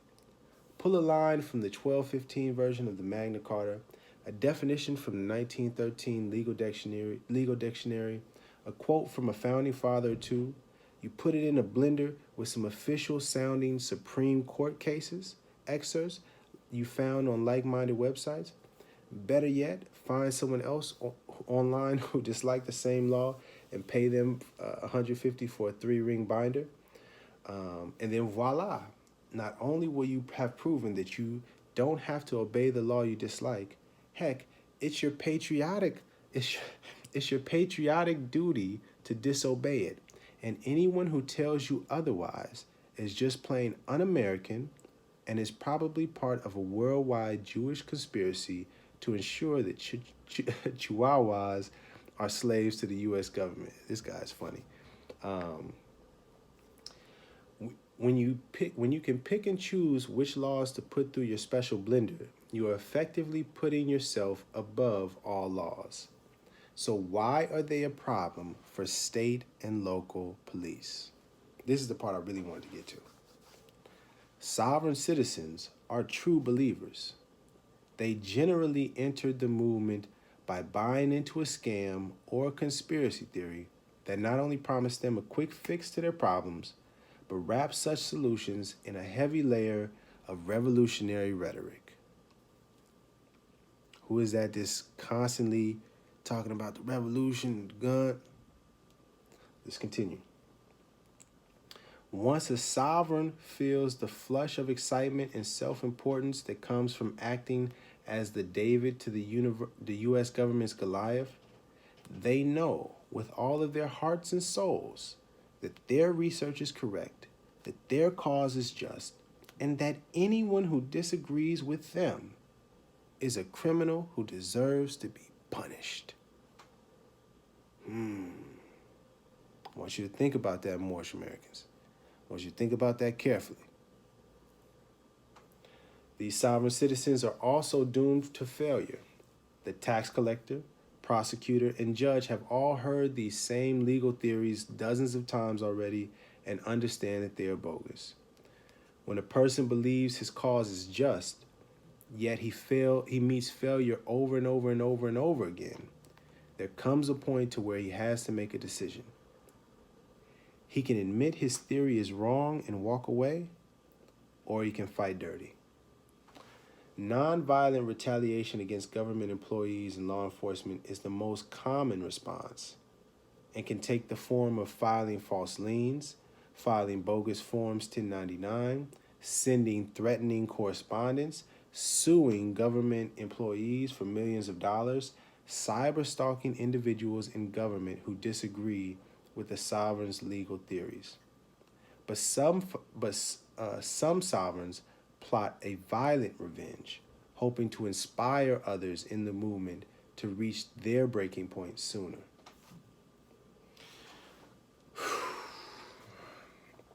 Most sovereigns who act violently, however, have no grand plan in place. They simply lash out when they fail one too many times. Yeah, and so I also just wanted to make sure that Moorish Americans were aware, because you may be in one of these groups and don't even realize that you're in one of these groups, and you may be being convinced that all of these activities is legal and they're enforcing the Constitution and they're upholding the law, when actually they're getting you involved into something that you don't want to be nothing a part of. And so I wanted to make sure that I put that out there for people to understand and to see for themselves. And I urge you to look it up for yourself. And I also want to make this distinction. When we follow what Noble Drew Ali taught, we don't have to do, or we're not involved with, we have none of that language is in any of the literature or anything that Noble Drew Ali taught. Not about avoiding taxes, not about nothing. None of the sovereign citizen, all of that sovereign citizen ideology, if you go try to look it up in any of Noble Drew Ali's teachings, you will not be able to find it, because it doesn't exist. Because Noble Drew Ali was about the law. He was about love, truth, peace, freedom, and justice. Truth. Not trying to hustle you and scheme you with a lot of fancy language and double talk and triple talk and do this and do that, but then nah. It's very simple. Love instead of hate. We're supposed to uplift humanity. But I also wanted to read, before I get to this other video, I wanted to read this piece of this article. This is from the Southern Poverty Law Center. And also, I find some of the information in this article troubling and inaccurate, but I'm more so wanting to I want to read this and put this on the record so that the people watching are aware when they're looking at Moors and Moorish Americans. You can listen for key words, and you can see how certain people are trying to take Noble Drew Ali's teachings and mix it in with some sovereign citizen seasoning and make their own whole new movement, like the Rise of the Moors, for example. Members of the Moorish sovereigns, called Moors, have come into conflict with federal and state authorities over their refusal to obey laws and government regulations. Recently, Moorish sovereign citizens have engaged in violent confrontations with law enforcement. They also have been known to retaliate against government authorities through financial means, a process called paper terrorism. Let's see here. I wanted to read something specific that I saw. Here we go. The origins of the Moorish sovereign citizen movement are difficult to ascertain and often misunderstood. According to law enforcement sources, Moorish sovereign citizens are closely affiliated with the Moorish Science Temple of America and trace their roots to the creation of the Moorish Science Temple of America in 1913 and its founder, Noble Drew Ali. Some Moorish sovereigns are known to affiliate with the MST of A, but certainly not all MSTA chapters are linked to sovereign citizens. In fact, the Moorish Science Temple of America issued a statement in July of 2011 condemning sovereign citizen practices and denying any association with radical, or subversive Moorish sovereign groups. And with that, I just wanted to read to you.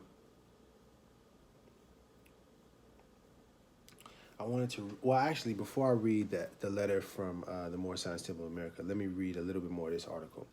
Moorish sovereign citizens espouse an anti-government doctrine in which its members claim to be part of a sovereign nation.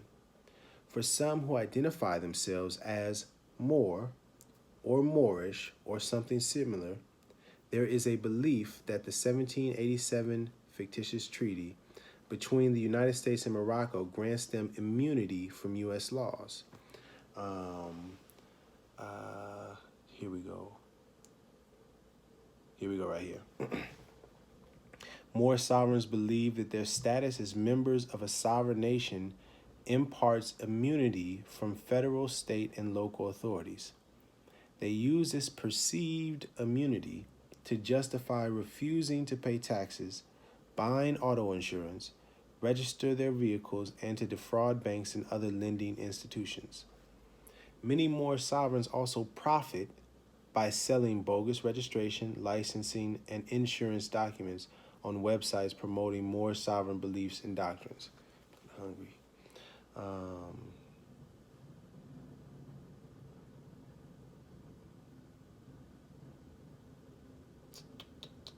This is the right here. The Moorish sovereign citizen movement has no unified leadership. Most operate as individuals and get information about Moorish sovereignty online or from paid seminars taught by sovereign gurus. In contrast, Moorish sovereign citizen groups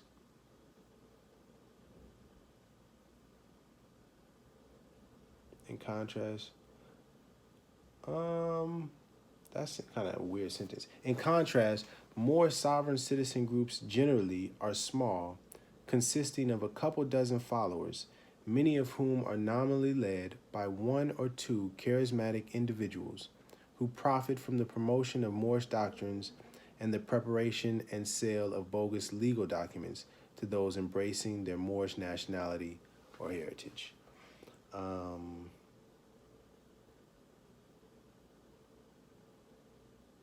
Yeah, that's pretty much it. Here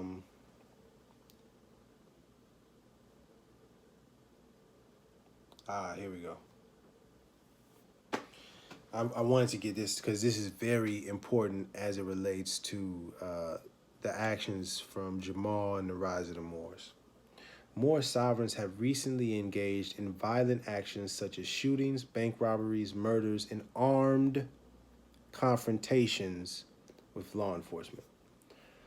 A few Moorish sovereigns have also been reported to possess illegal firearms as well as fraudulent concealed weapon permits.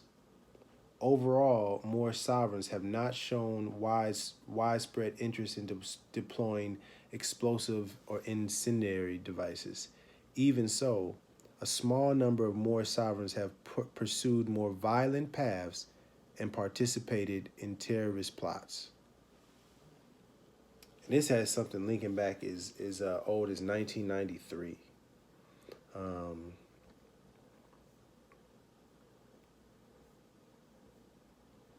Crazy. And so now I wanted to read the letter from the Moorish Science Temple of America. And this is coming from the Office of the Press Secretary R. Jones Bay, Grand Sheikh. This was July 15, 2011. At the outset, we state that we, the Moorish Science Temple of America, are indeed empathetic to those who have been fraudulently misled by those who claim to be affiliated with the Moorish Science Temple of America, Inc. The Moorish Science Temple of America was founded by Prophet Noble Drew Ali in 1913. The Moorish Science Temple of America was founded for the express purpose of uplifting fallen humanity. Due to the ubiquitous nature of the Moorish Science Temple of America, it is also a movement, a Moorish national and divine movement. It's supposed to say divine and national. In recent times, there has been a renewed interest in the Moorish Science Temple of America and its teachings. This renewed interest has been sparked in some instances by way of a foreign teaching, which has attempted to creep its way into the philosophy and doctrine of the Moorish Science Temple of America. Today, some people are under the misconception and erroneous notion that the Moorish Science Temple of America is a place where one can learn how to forego their civic duty of paying taxes, obtain their straw man, and assert their so-called sovereignty. We assertively declare that the Moorish Science Temple of America is in no form or fashion a sovereign citizen movement or a tax protester movement. Consequently, our teachings are diametrically opposed to that ideology. The Holy Prophet Noble Drew Ali did not establish the Moorish Science Temple of America for its members to become anarchists or conspiracy theorists. The Moorish Science Temple of America was actually incorporated as a civic organization under the appellation Moorish Temple of Science, November 29, 1926. The object at that time was to help in the great program of uplifting fallen humanity and teach those things necessary to make our members better citizens. Although the organization was civic at the time, the work was largely religious. Consequently, the organization was legally changed to a religious corporation with the express determination to propagate the faith and extend the learning and truth of the great prophet of Ali in America, to appoint and consecrate missionaries of the prophet, and to establish the faith of Muhammad in America.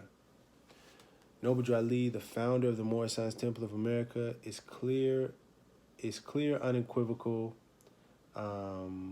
as far as explaining the aims. Prophet Noble Drew Ali was and is clear and unequivocal as far as explaining the aims, goals, and objectives of the Moorish Science Temple of America. In fact, Acts 4 and 5 of the Divine Constitution and Bylaws unequivocally states, and it lists Act 4 and Act 5. Act 4 is, all members must preserve these holy and divine laws, and all members must obey the laws of the government, because by being a Moorish American, you are part and parcel of the government and must live the life accordingly. Act 5 is, this organization of the Moorish Science Temple of America is not to cause any confusion or to overthrow the laws and constitution of the said government, but to obey hereby. In closing out, we of the Moorish Science Temple of America are friends and servants of humanity. We of the Moorish Science Temple of America, like countless other American citizens, know that we must live together here in America in harmony, friendship, and goodwill, whatever our race and creed may be. Let us all learn to love instead of hate. The Moorish Divine National Movement stands for the specific grand principles of love, truth, peace, freedom, and justice.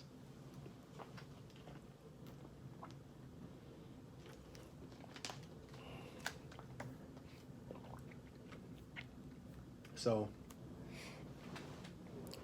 I read you the definition, and again, you can get the link to that letter, the link to sovereign citizen domestic terrorism below.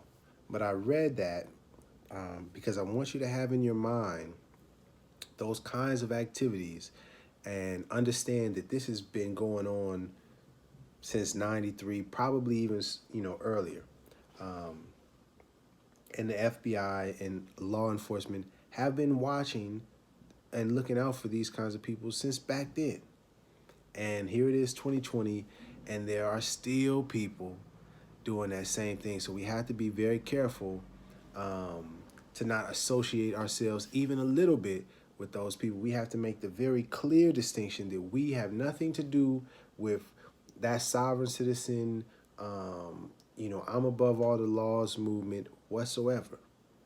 Don't associate, don't say, oh yeah, well, some of their stuff is right, and I just think, No, that's not what we are on. We are following the teachings and instructions of Noble Drew Ali, prophet that came for all humanity, universal prophet, but specifically for the black, so-called blacks, Negroes, and colors, because we needed him the most. And so with that, I've done a lot of talking, and now I want to let a compilation, if you will, play of statements, and then we're gonna come back and we're gonna break all that down. Okay? Yeah, that's what we're gonna do. So stay tuned and study. This is another thing. Before I get up out of here, pay very close attention to everything you see and you hear in the compilation, because it's all relevant. It's all relevant and it's all connected. None of these clips are by accident. It's all by design to showcase something to you. And this is just what is on the internet, just available for anyone to see. So let's get to the clip and then we'll get back. Yeah. It's all about what you say. Well, it's not necessarily about what you say, it's how you say it. Stop telling Moors that join the temple and you're going to be saved. Bullshit. That's not what this is about. This is about their war against our people that they have created since before I was even born.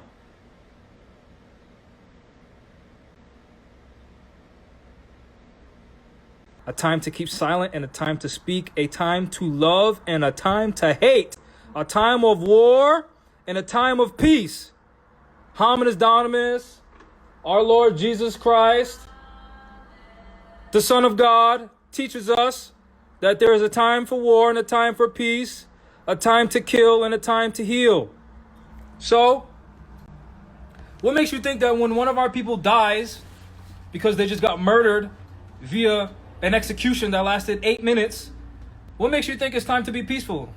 Guess where they murdered Fred Hampton? His house, while he was asleep, with his pregnant wife right there in bed next to him. Guess how they did it? They paid off one of our nigger people, part of the ghetto informant program, the Negro informant program, to not only poison Fred Hampton, to make sure that he was sedated when the FBI and Chicago police came in, but also he drew a layout of Fred Hampton's house to let the FBI know where Fred Hampton was sleeping, so when they go through the house, they can just shoot through the wall. Look it up. And you think I'm crazy for having this on in my own house? Are you? And you think I'm crazy because I have security systems looking outside my house 24/7, recording 24/7? You think this is a game? Let's strategize. How do you prevent someone from thinking it's going to be easy to run up on Jamal's family? Okay, I'll show you my Second Amendment right. I'll show it to you. So you know that if you try to come over here while we're having a nice little family dinner or barbecue outside or whatever, you're not about to come up here and terrorize us, because we will defend ourselves. Did you know that if I get into a fight with 4 other Marines, I'll go to prison because we're considered a deadly weapon? Did you know that?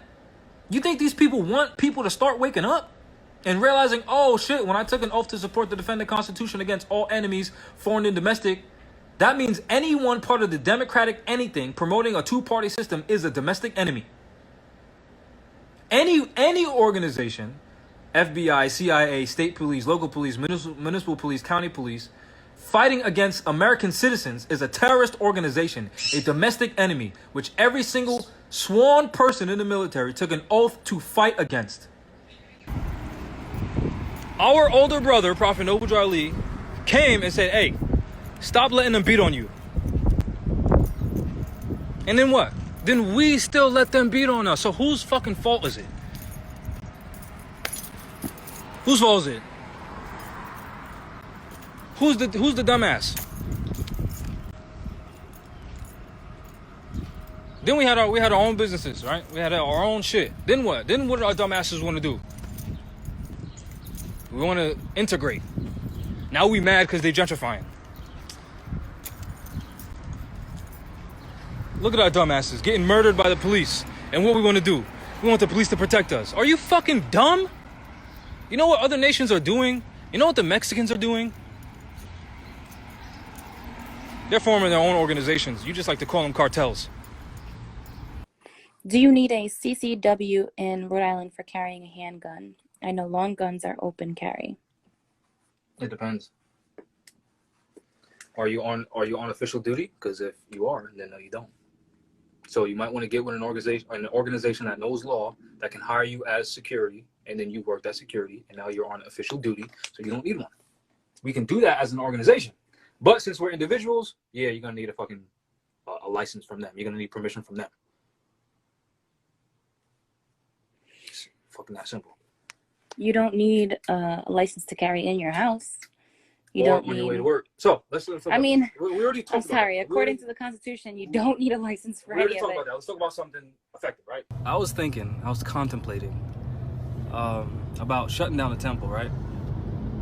Then I was thinking, wait a minute. We just claimed a 4-unit building, 6 bedrooms. And as some of you may know, some Europeans for MidFirst Bank try to bring us to court because they're trying to get the European judges to state that their quiet title is valid and our allodial title is not.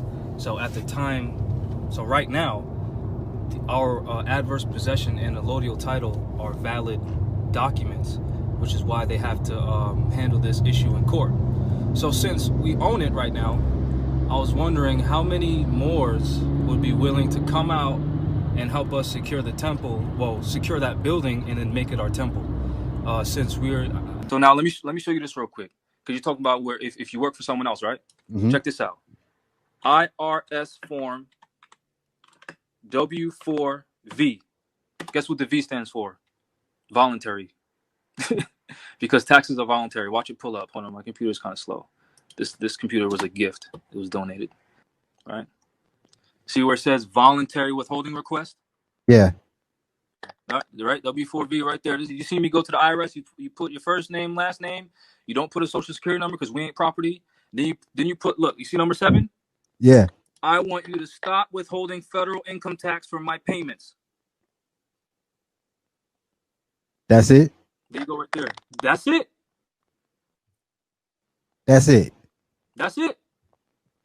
That's it.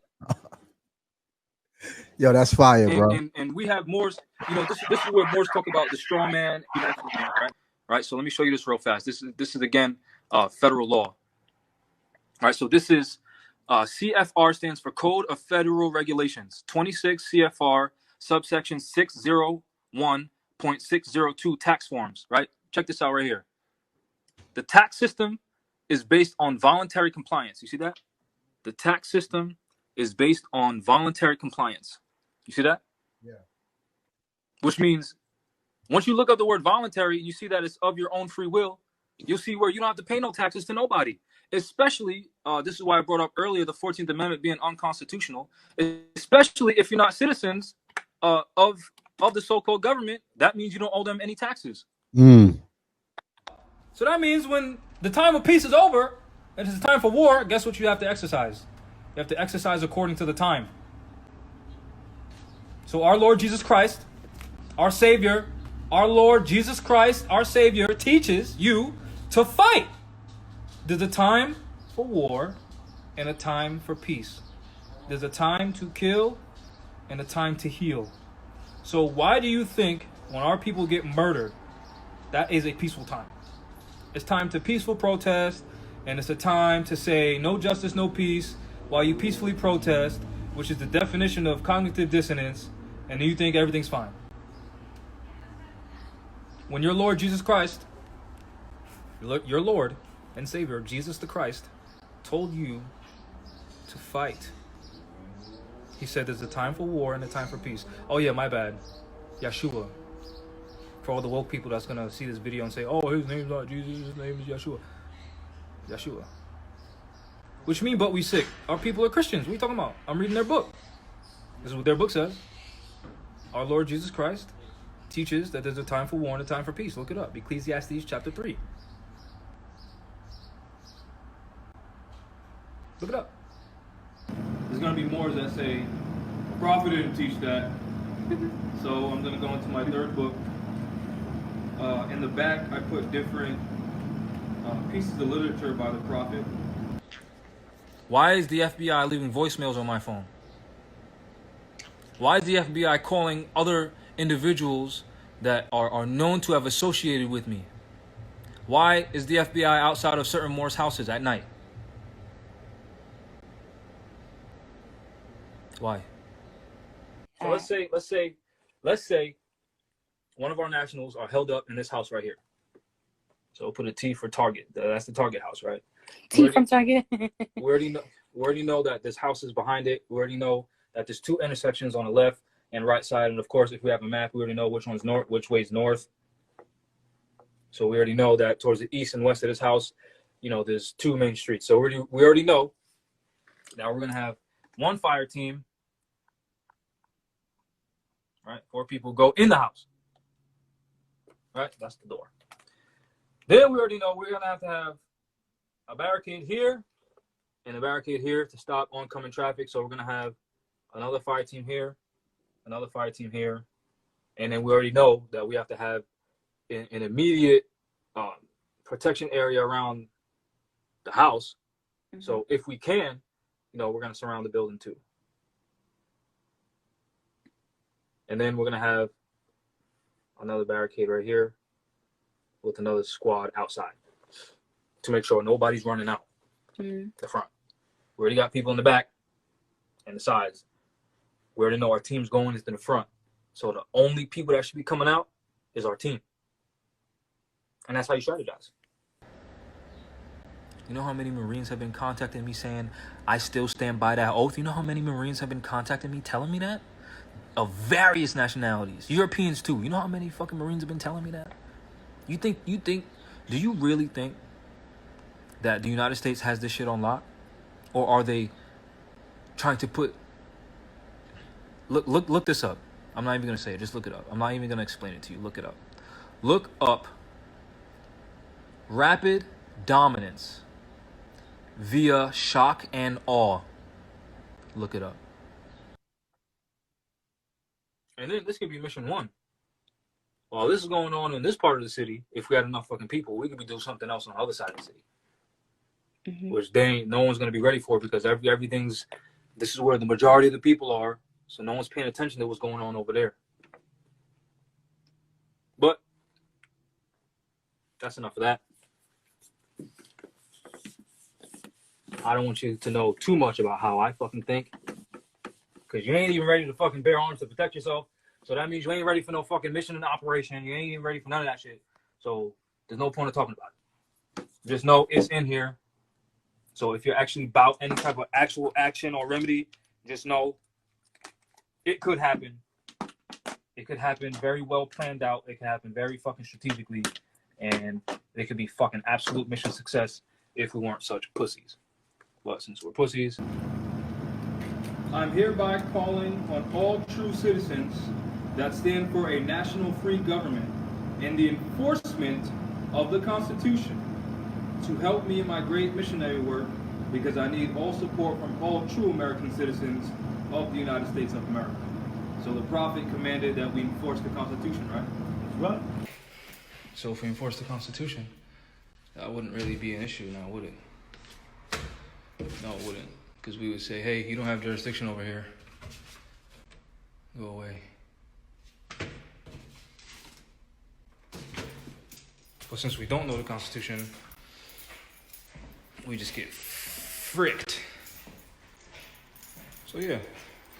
Now the reason why I'm bringing up Article 3, Section 1 and 2 is because, of course, Moors, we bring that up because also not only does it talk about between states and its citizens, but it talks about between states and citizens of a foreign state. So that's where Moors come into play, because we're citizens of Morocco, not the United States, right?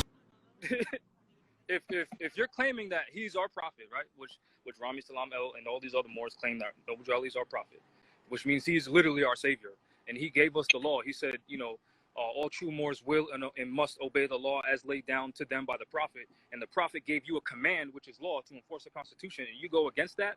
How is that not self-evident, prima facie evidence that you are an enemy? It's that simple. So that's where Moors come into play, because we're citizens of Morocco, not the United States, right?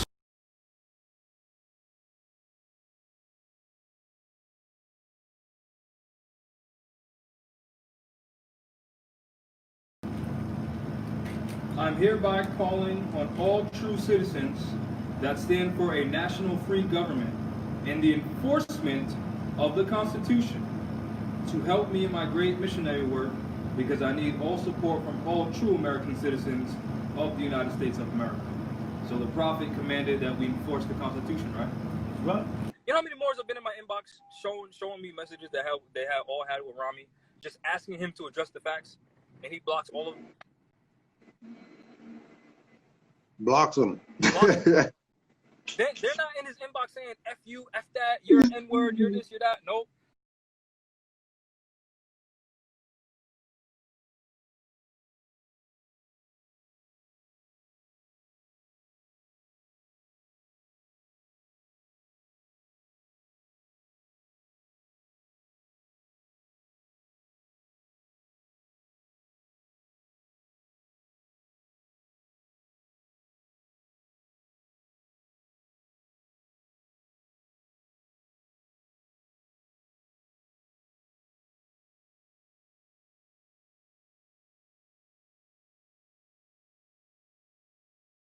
Just, hey, bro, why don't you reach out to Brother Jamal and speak to him? Blocked.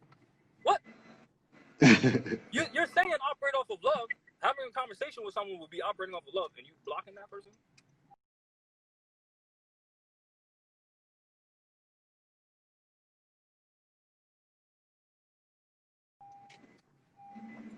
Hypocrites.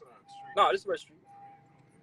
Hypocrites. And like Farrakhan said, he said, you know, and Elijah Muhammad's son was talking about how Malcolm X should have his tongue cut out. And how, you know, Farrakhan was saying, you know, people like him should be dead.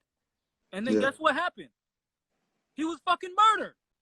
Yeah. So, and then Farrakhan apologized. He said, you know, I'm sorry for making it, you know, I'm paraphrasing. He said, I'm sorry for making it, you know, for making the environment for it to be okay for him to be murdered.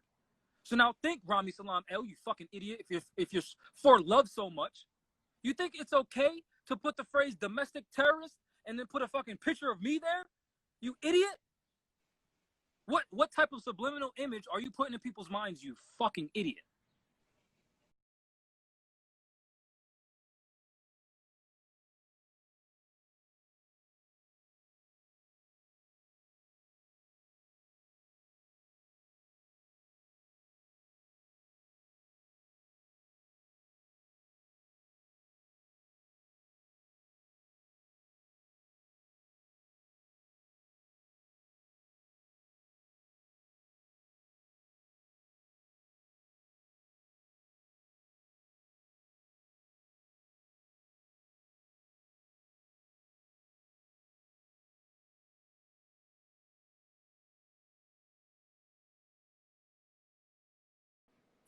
Know for a fact that Noble Drew Ali told you, watch your enemies there, Moors. Your enemies are the ones that ridicule your prophet to the very lowest and speak against your principles of your temples. So they're going to say, oh, look at Jamal. He has guns at his temple. Oh, my God. The prophet didn't teach that. And Guantanamo Bay and the police and they're agents. They're agents. No, for a fact, they're agents. Let me get my fizz right. Oh, there we have it. 1 second. Let me just get another swig. Okay. So I was trying to figure out what's the best way to go about putting this video together. And it kind of just hit me just now that what I want to do is present you with this information so that you can watch it, you can digest it, and then I want to go live with you afterwards, you know, a day later, and then let's discuss the information after everyone's had time to look it up for themselves, verify these things for themselves, so that we can all come to the discussion informed and aware of what's going on. But before I do that, before we get to the live and discussion, I wanted to, yes. I wanted to put some things on the record. Excuse me. Yes. There we are. So, I'm going to read from the Circle 7 Quran, the Holy Quran of the Moorish Holy Temple of Science, the Moorish Science Temple of America. If you don't, you can go in the description, pop that open. The link is there, and you can follow along. And I'm gonna just read through these, and then I want you to listen closely to what I'm reading, and then I just want you to reflect on what I read versus what you just saw. So the first part that we're gonna read is in the intro section, page 3. Dear readers, do not falsely use these lessons. They are for good, peace, and happiness for all those that love Jesus. If you weren't aware, the Holy Quran is mainly about Jesus' life. It has the genealogy of Jesus with 18 years of the events, lives, works, and teachings in India, Europe, and Africa. These events occurred before he was 30 years of age. These secret lessons are for all of those who love Jesus and desire to know about his life, works, and teachings. Read it instead of me trying to summarize. So then page 5, and I'm going to just go through all of these, because initially I was going to show the clip, then read some, but I said I'm going to just read through all of these. You can watch the clips, run it back. Did I hear that? Yeah, you heard that. Run it back again. Did I? No, he didn't say that. Yeah, he said that. And then when we talk tomorrow, we'll be informed and we can go. I feel like the conversation will be more productive. So the second one is coming out of chapter 1, page 5. And the quote is, "Without a foe, a soldier never knows his strength. And thought must be developed by the exercise of strength." And so this carnal nature soon became a foe that man must fight, that he might be the strength of Allah made flesh. Made manifest. Man. See, because man is thought. And a foe never knows his strength, and thought must be developed by the exercise of strength. Oh, man. See, in the carnal nature was what we were fighting against. Oh, see, we're a thought of a... Sorry. Let me focus. The other one I wanted to quote is...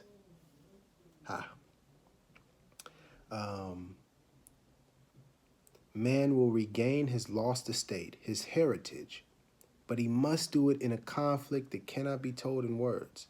Yet he must suffer trials and temptations manifold.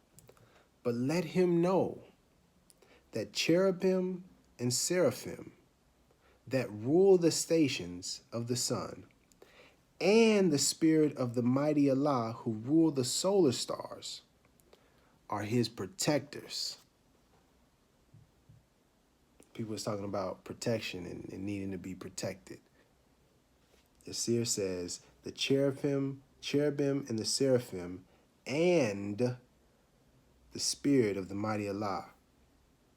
That is our protectors. So I just wanted to put that on the record. The protectors and his guide, and they will lead to victory. Victory when we rolling with them. Just saying, that's what it says in the book. Anyways, chapter 2. Lines 15 to 21. Chapter 2. I'm going to actually start from 14. "And these your sons will be the first to tell the news and teach the gospel of goodwill to men and peace on earth. A mighty work is theirs, for carnal men want not the light. They love the dark, and when the light shines, in the dark they comprehend it not. We call these sons the revealers of the light, but they must have the light before they can receive the light. And you must teach your sons and set their souls on fire with love and holy zeal, and make them conscious of their missions to the sons of men. Teach them that Allah and men are one, but through carnal thoughts and words and deeds, man tore himself away from Allah and debased himself. Teach that the holy breath would make them one again, restoring harmony and peace. That nothing can make them, or not can make them one, but love. That Allah loved the world, so loved the world that he clothed his son in flesh that man can comprehend. The only savior of the world is love. Let's move on to chapter 3. Chapter 3. There are two selves, the higher self and the lower self. The higher self is the human spirit clothed, and I'm reading from 5 to 7, chapter 3. The higher self is the human spirit clothed with soul, made in the form of Allah. The lower self, the carnal self, run that back because carnal was used before. The lower self, the carnal self, the body of desires, is a reflection of higher self, distorted by the murky ethers of the flesh. That the lower self, now let's focus. The lower self is the carnal self. Let's hear what the carnal self is. The carnal self, this is line 11, breeds, or the lower self, breeds hatred, slander, lewdness, murders, theft, and everything that harms. The higher self is mother of the virtues and the harmonies of life. Then we're going to flip over to 21 and 22, chapter 3 still. The only devil from which men must be redeemed is self, the lower self, the carnal self. If man would find his devil, he must look within. His name is self, that lower self. Oh my goodness. Oh, and if man would find his savior, he must look within. Ooh, what is in us?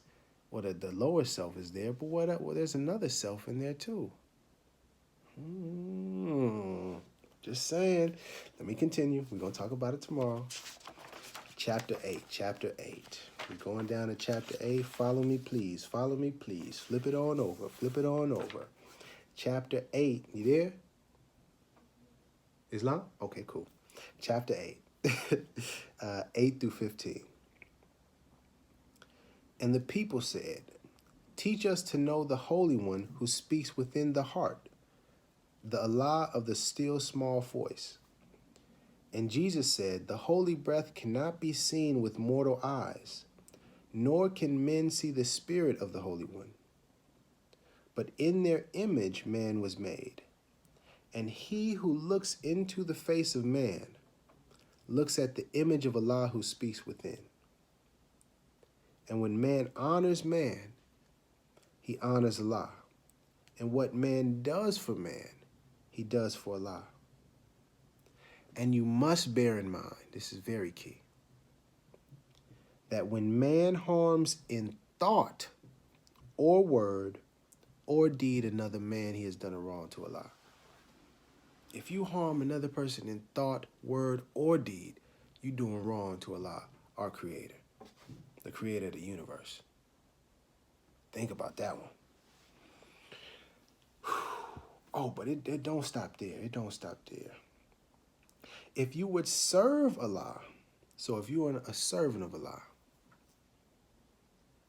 who speaks within the heart, just serve your near of kin and those who are no kin, the strangers at your gate, and the foe who seeks to do you harm.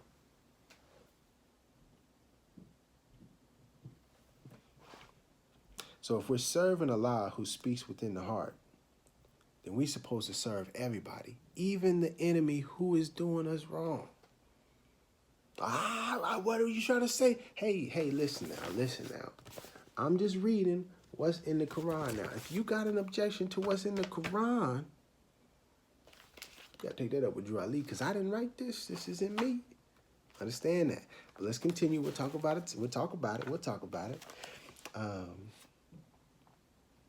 But I do want you, on a quick pause moment, look up the word harm and see what it means. The definition. Look it up.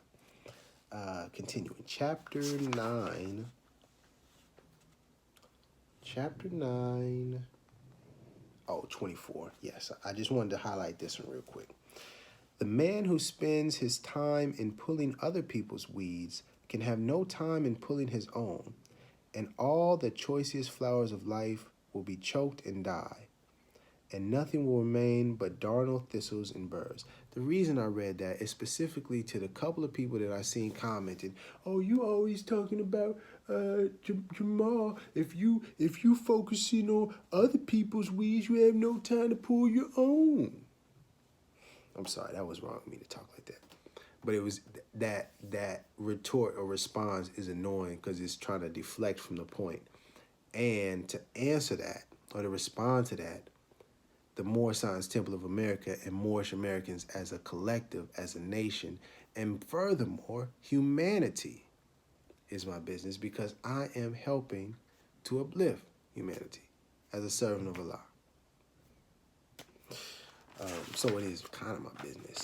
And when I see someone like Jamal was doing, endangering the entire nation, well, I must speak up. I have to. But let's continue. We got some more to get to. Chapter 10. Chapter 10, my friend, we're going to read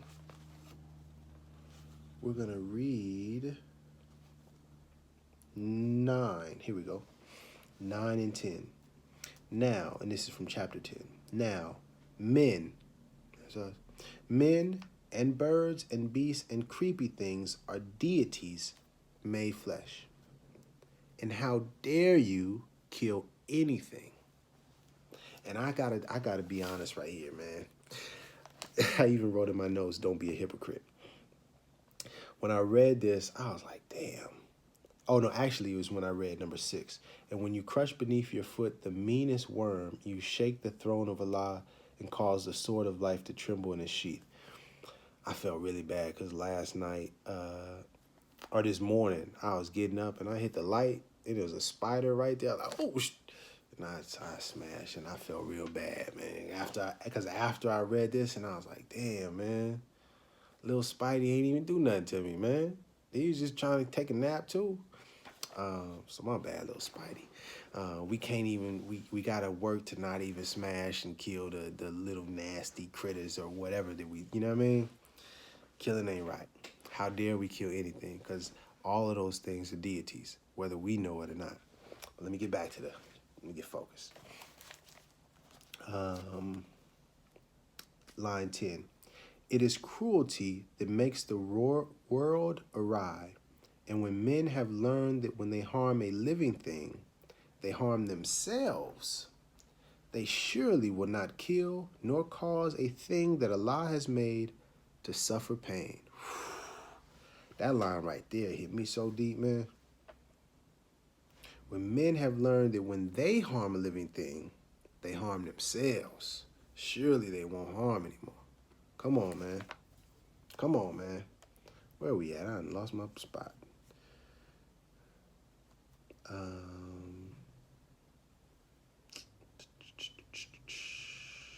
Chapter 10. Got that, 9 and 10. Chapter 15. Chapter 15, lines 2 through 5.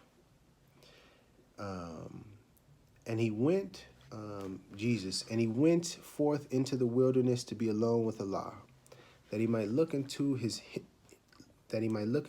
inner heart and note its strength and worthiness. And with himself he talked. He said, my lower self is strong. Now this is Jesus talking to himself now. And when I read this, I was like, damn, I didn't know he was struggling like that. He said, my lower self is strong. By many ties am I bound down to carnal life. This is Jesus now. Have I the strength to overcome and give my life a willing sacrifice for men? This is what Jesus is contemplating when he's fighting with his lower self. He said, do I have the strength to overcome my own lower self and be willing to give my life in sacrifice for men?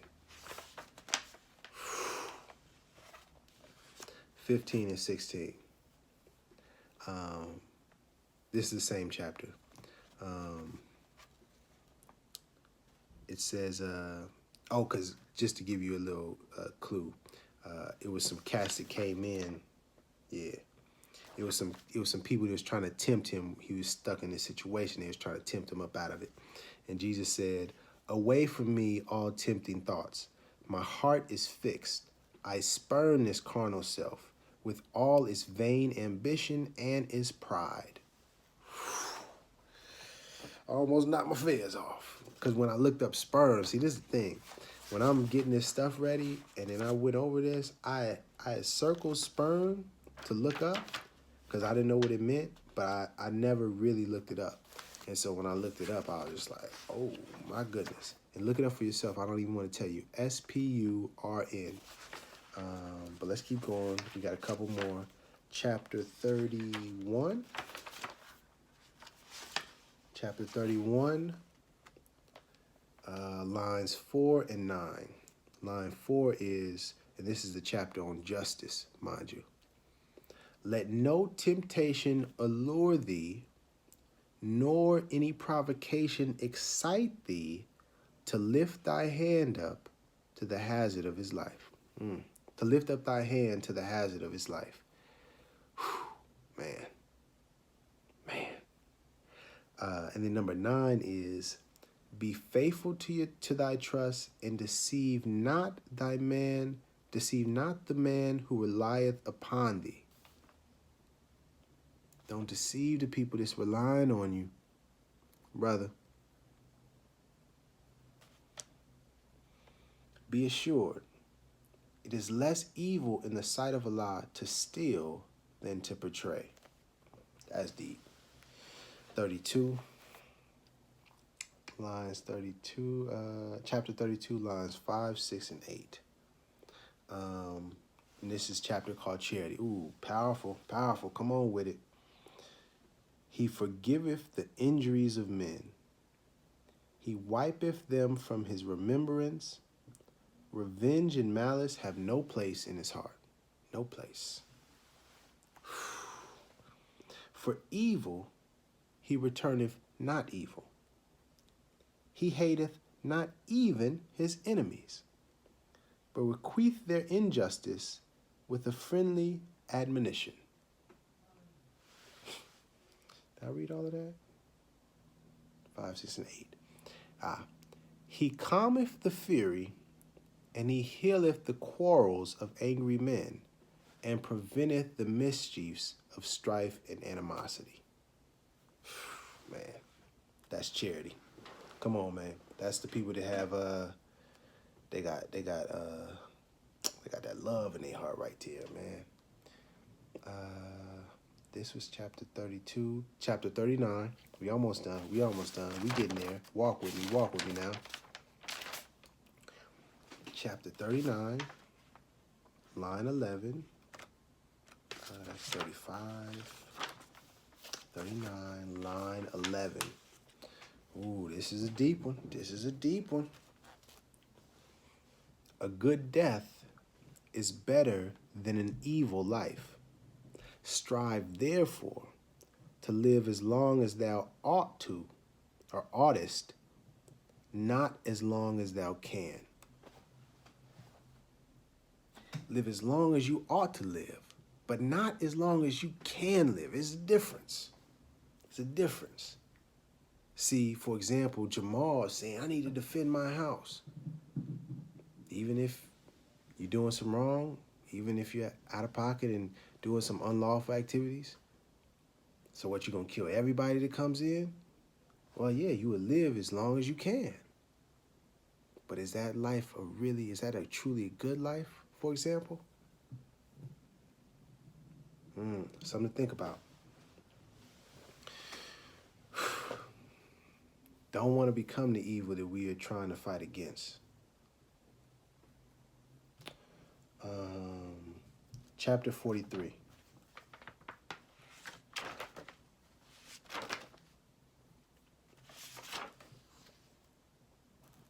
Chapter 43. Evil. I didn't write the number down. Oh, number 3. Chapter 43, number 3. Evil is not requisite to man, neither can vice be necessary to be tolerated.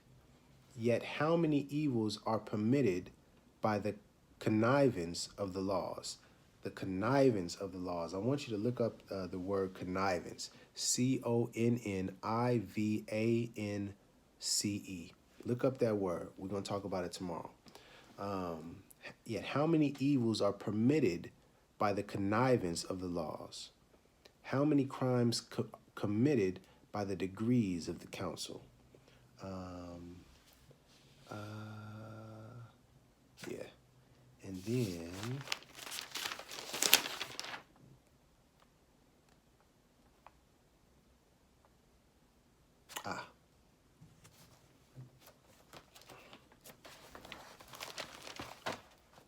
wanted to get to this book here.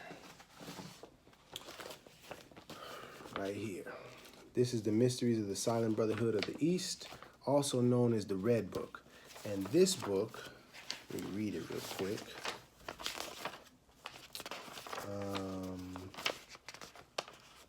This book, these lessons are for, these are like for the higher degrees, the grand sheikhs, the leaders in the Moorish temples and in the Moorish movement. They would know about this. So anybody that is proclaiming or professing themselves to be a grand sheikh or the leader of a temple, they should be well studied with this information as well. And I just wanted to read you something real quick. Chapter 3. No, what does that say? Chapter 4? Yeah. Yes, chapter 4. Joshua talks with the rabbi of the Ten Commands. One morning after service, I'm going to just read from 2. One morning after service in the temple, Joshua, as he sat in silent thought, the rabbi said to Yehoshua, Yehoshua, also known as Jesus, also known as Isa. Yehoshua, which is the greatest of the 10 commands? And Yehoshua said, I do not see the greatest of the 10 commands. I see a gold cord that runs through all the 10 commands, that binds them fast and makes them one. This cord is love, and it belongs to every word of all the 10 commands. If one is full of love, he can do nothing else but worship Allah, for Allah is love. If one is full of love, he cannot kill. If one is full of love, he cannot kill. He cannot falsely testify. He cannot covet. He can do nothing but honor Allah and man. Whew. Just wanted to put that one on the record, man. Whew. Boy, we not done, though. We not done. We about to close him on out. Now we get into the Moorish literature. And I'm reading this also. Maybe I'll leave that open. I'm reading this also because oftentimes people will try to dismiss what Noble Drew Ali said. Oh, I'm not with none of that religious stuff. I'm not religious. I'm spiritual. Or, all that religion is just trying to control you. Or all of that's just made up. It's make believe. And people dismiss the facts and the information and the wisdom and knowledge that's in the Quran a lot of times because it's called the Quran or because it's talking about Jesus, and people just for whatever reason clock out. So I wanted to read these because these are excerpts and writings that wasn't in the Quran. This is just him communicating to us. So number 1, the prophet has spoken. And I'm going to just read the excerpts that I had highlighted. All governors and grand sheikhs and heads of officials that guide any body of Moors or the temple, this is who is being directed to. He or she must be of good moral standard and a heart of love. They must forever live the life of love at home, and it must be known by all the members. They must not speak rash words nor any profane language in the mildest form to any other individual, because a leader without influence of good works cannot be a leader. And to be a real Moorish leader, you must study the Quran and the divine constitution that is handed down unto you by I, the Prophet. And then also, the head of every temple must by law obey the word of the Prophet. And if any leader or head of any temple fails to obey these laws, embezzlement is his charge or her charge, and is subject to enforcement of the law by the grand body. And the penalty may be a fine or removal from office, or placed under a heavy restriction of the law. Supreme words of the Prophet Noble Drew Ali. That's just number one. That's just number one. Number three, I said to read everything. Oops, excuse me. A warning from the Prophet. That's probably why I said read everything. For all governors and grand sheiks and head officials of the temples, renew your acts, amend your ways, because the great conference is on its way. And in it is where law will be enforced. We'll talk about this in the video and live. But everybody's talking about enforce the Constitution, enforce the Constitution. Well, Noble Drew Ali is talking about law being enforced within our own selves. So how about let's think about, how do you enforce? What is he talking about? Is he talking about getting guns to do this? No. But we're gonna get there tomorrow, so let me not get caught up. Enforced by the great grand body. The continuance of the present officers in the temple will depend on your past good work. Those who have been delinquent may now know that they will not be tolerated any longer, because this great divine and national movement must move on according to law. These things shall be proclaimed. There is no favorite in any of the temples, for the law is laid down, and everyone who claims a part of the work must be governed accordingly. All are one. There is but one temple in this nation, and there is but one prophet of the temples. I come to speak to all nations, bringing them a message of love, truth, peace, freedom, and justice. In the head of every temple, if anyone has violated these divine laws, it will mean his discontinuance. For no man is to be under the influence of intoxicating liquors, nor to seek to tear up the families, or under the influence of evil motive. Nor must he speak anything that will prejudice the minds of the public against the divine movement.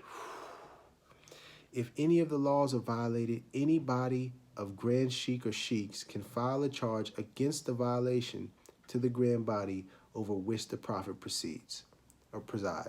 The power is vested in 7 or more sheiks for the protection of your temple and the divine movement. The Prophet Noble Drew Ali, the founder of the Moorish Science Temple of America. That prophet was a bad man. Plea to a nation. I just wanted to read the first sentence here and just highlight one thing specific. Our divine and national movement stands for the specific grand principles of love first, truth, peace, freedom, and justice. And I, the prophet, am applying to all loyal, faithful Moors, members, and the American citizens. We'll talk about that tomorrow. To help me in my great uplifting acts of uplifting fallen humanity among the Asiatic race and nation. For I have suffered much and severely in the past through misunderstanding of what the movement was dedicated to. It is the great God Allah alone who guides the destiny of this divine and national movement. I know all true American citizens are identified by national descent names to answer and apply to this free national constitution of this free national republic of the United States of America. Man, let me keep going. I'm sorry, I got caught up. Number 8. Flipping over to number 8, which is called Prophet Warns All Muslims, to be read in every meeting. I'll read this whole thing. Yeah, got to be read in every meeting. Say, I hereby inform all members that they must end all radical speeches while at work, in their homes, or on the streets, no matter where you at. Stop the radical speeches. We are for peace and not destruction. We are for peace. Look up the word destruction for me, somebody. We're going to talk about it. Stop flashing your cards at Europeans. It causes confusion. Remember, your card is for your salvation. Failure to obey these orders will be of severe consequence. We are for love, truth, peace, freedom, and justice, and when these principles are violated, justice must then take its course. Any member or group of members who hold malicious feelings towards the temple or the prophet or violate the divine covenant of the Moorish movement will receive the reward from Allah for their unjust deeds. All true Moors will and must obey the law as laid down to them by their prophet, not by Rami Salam El, not by Taj Tariq Bey, not by Prophet Noble True Ali. Let me continue. Last one. Number 10. A divine warning by the prophet for the nations. Start from, it is a sin. Okay, there we go. And it is a sin for any group of people to violate the national constitutional laws of a free national government and cling to the names and the principles that allude to slavery. I, the prophet, was prepared by the great God Allah to warn my people to repent from their sinful ways and go back to the state of mind to their forefathers' divine and national principles, that they will be law abiders and receive their divine rights as citizens according to the free national constitution that was prepared for by all free national beings. Last part. And there's but one issue.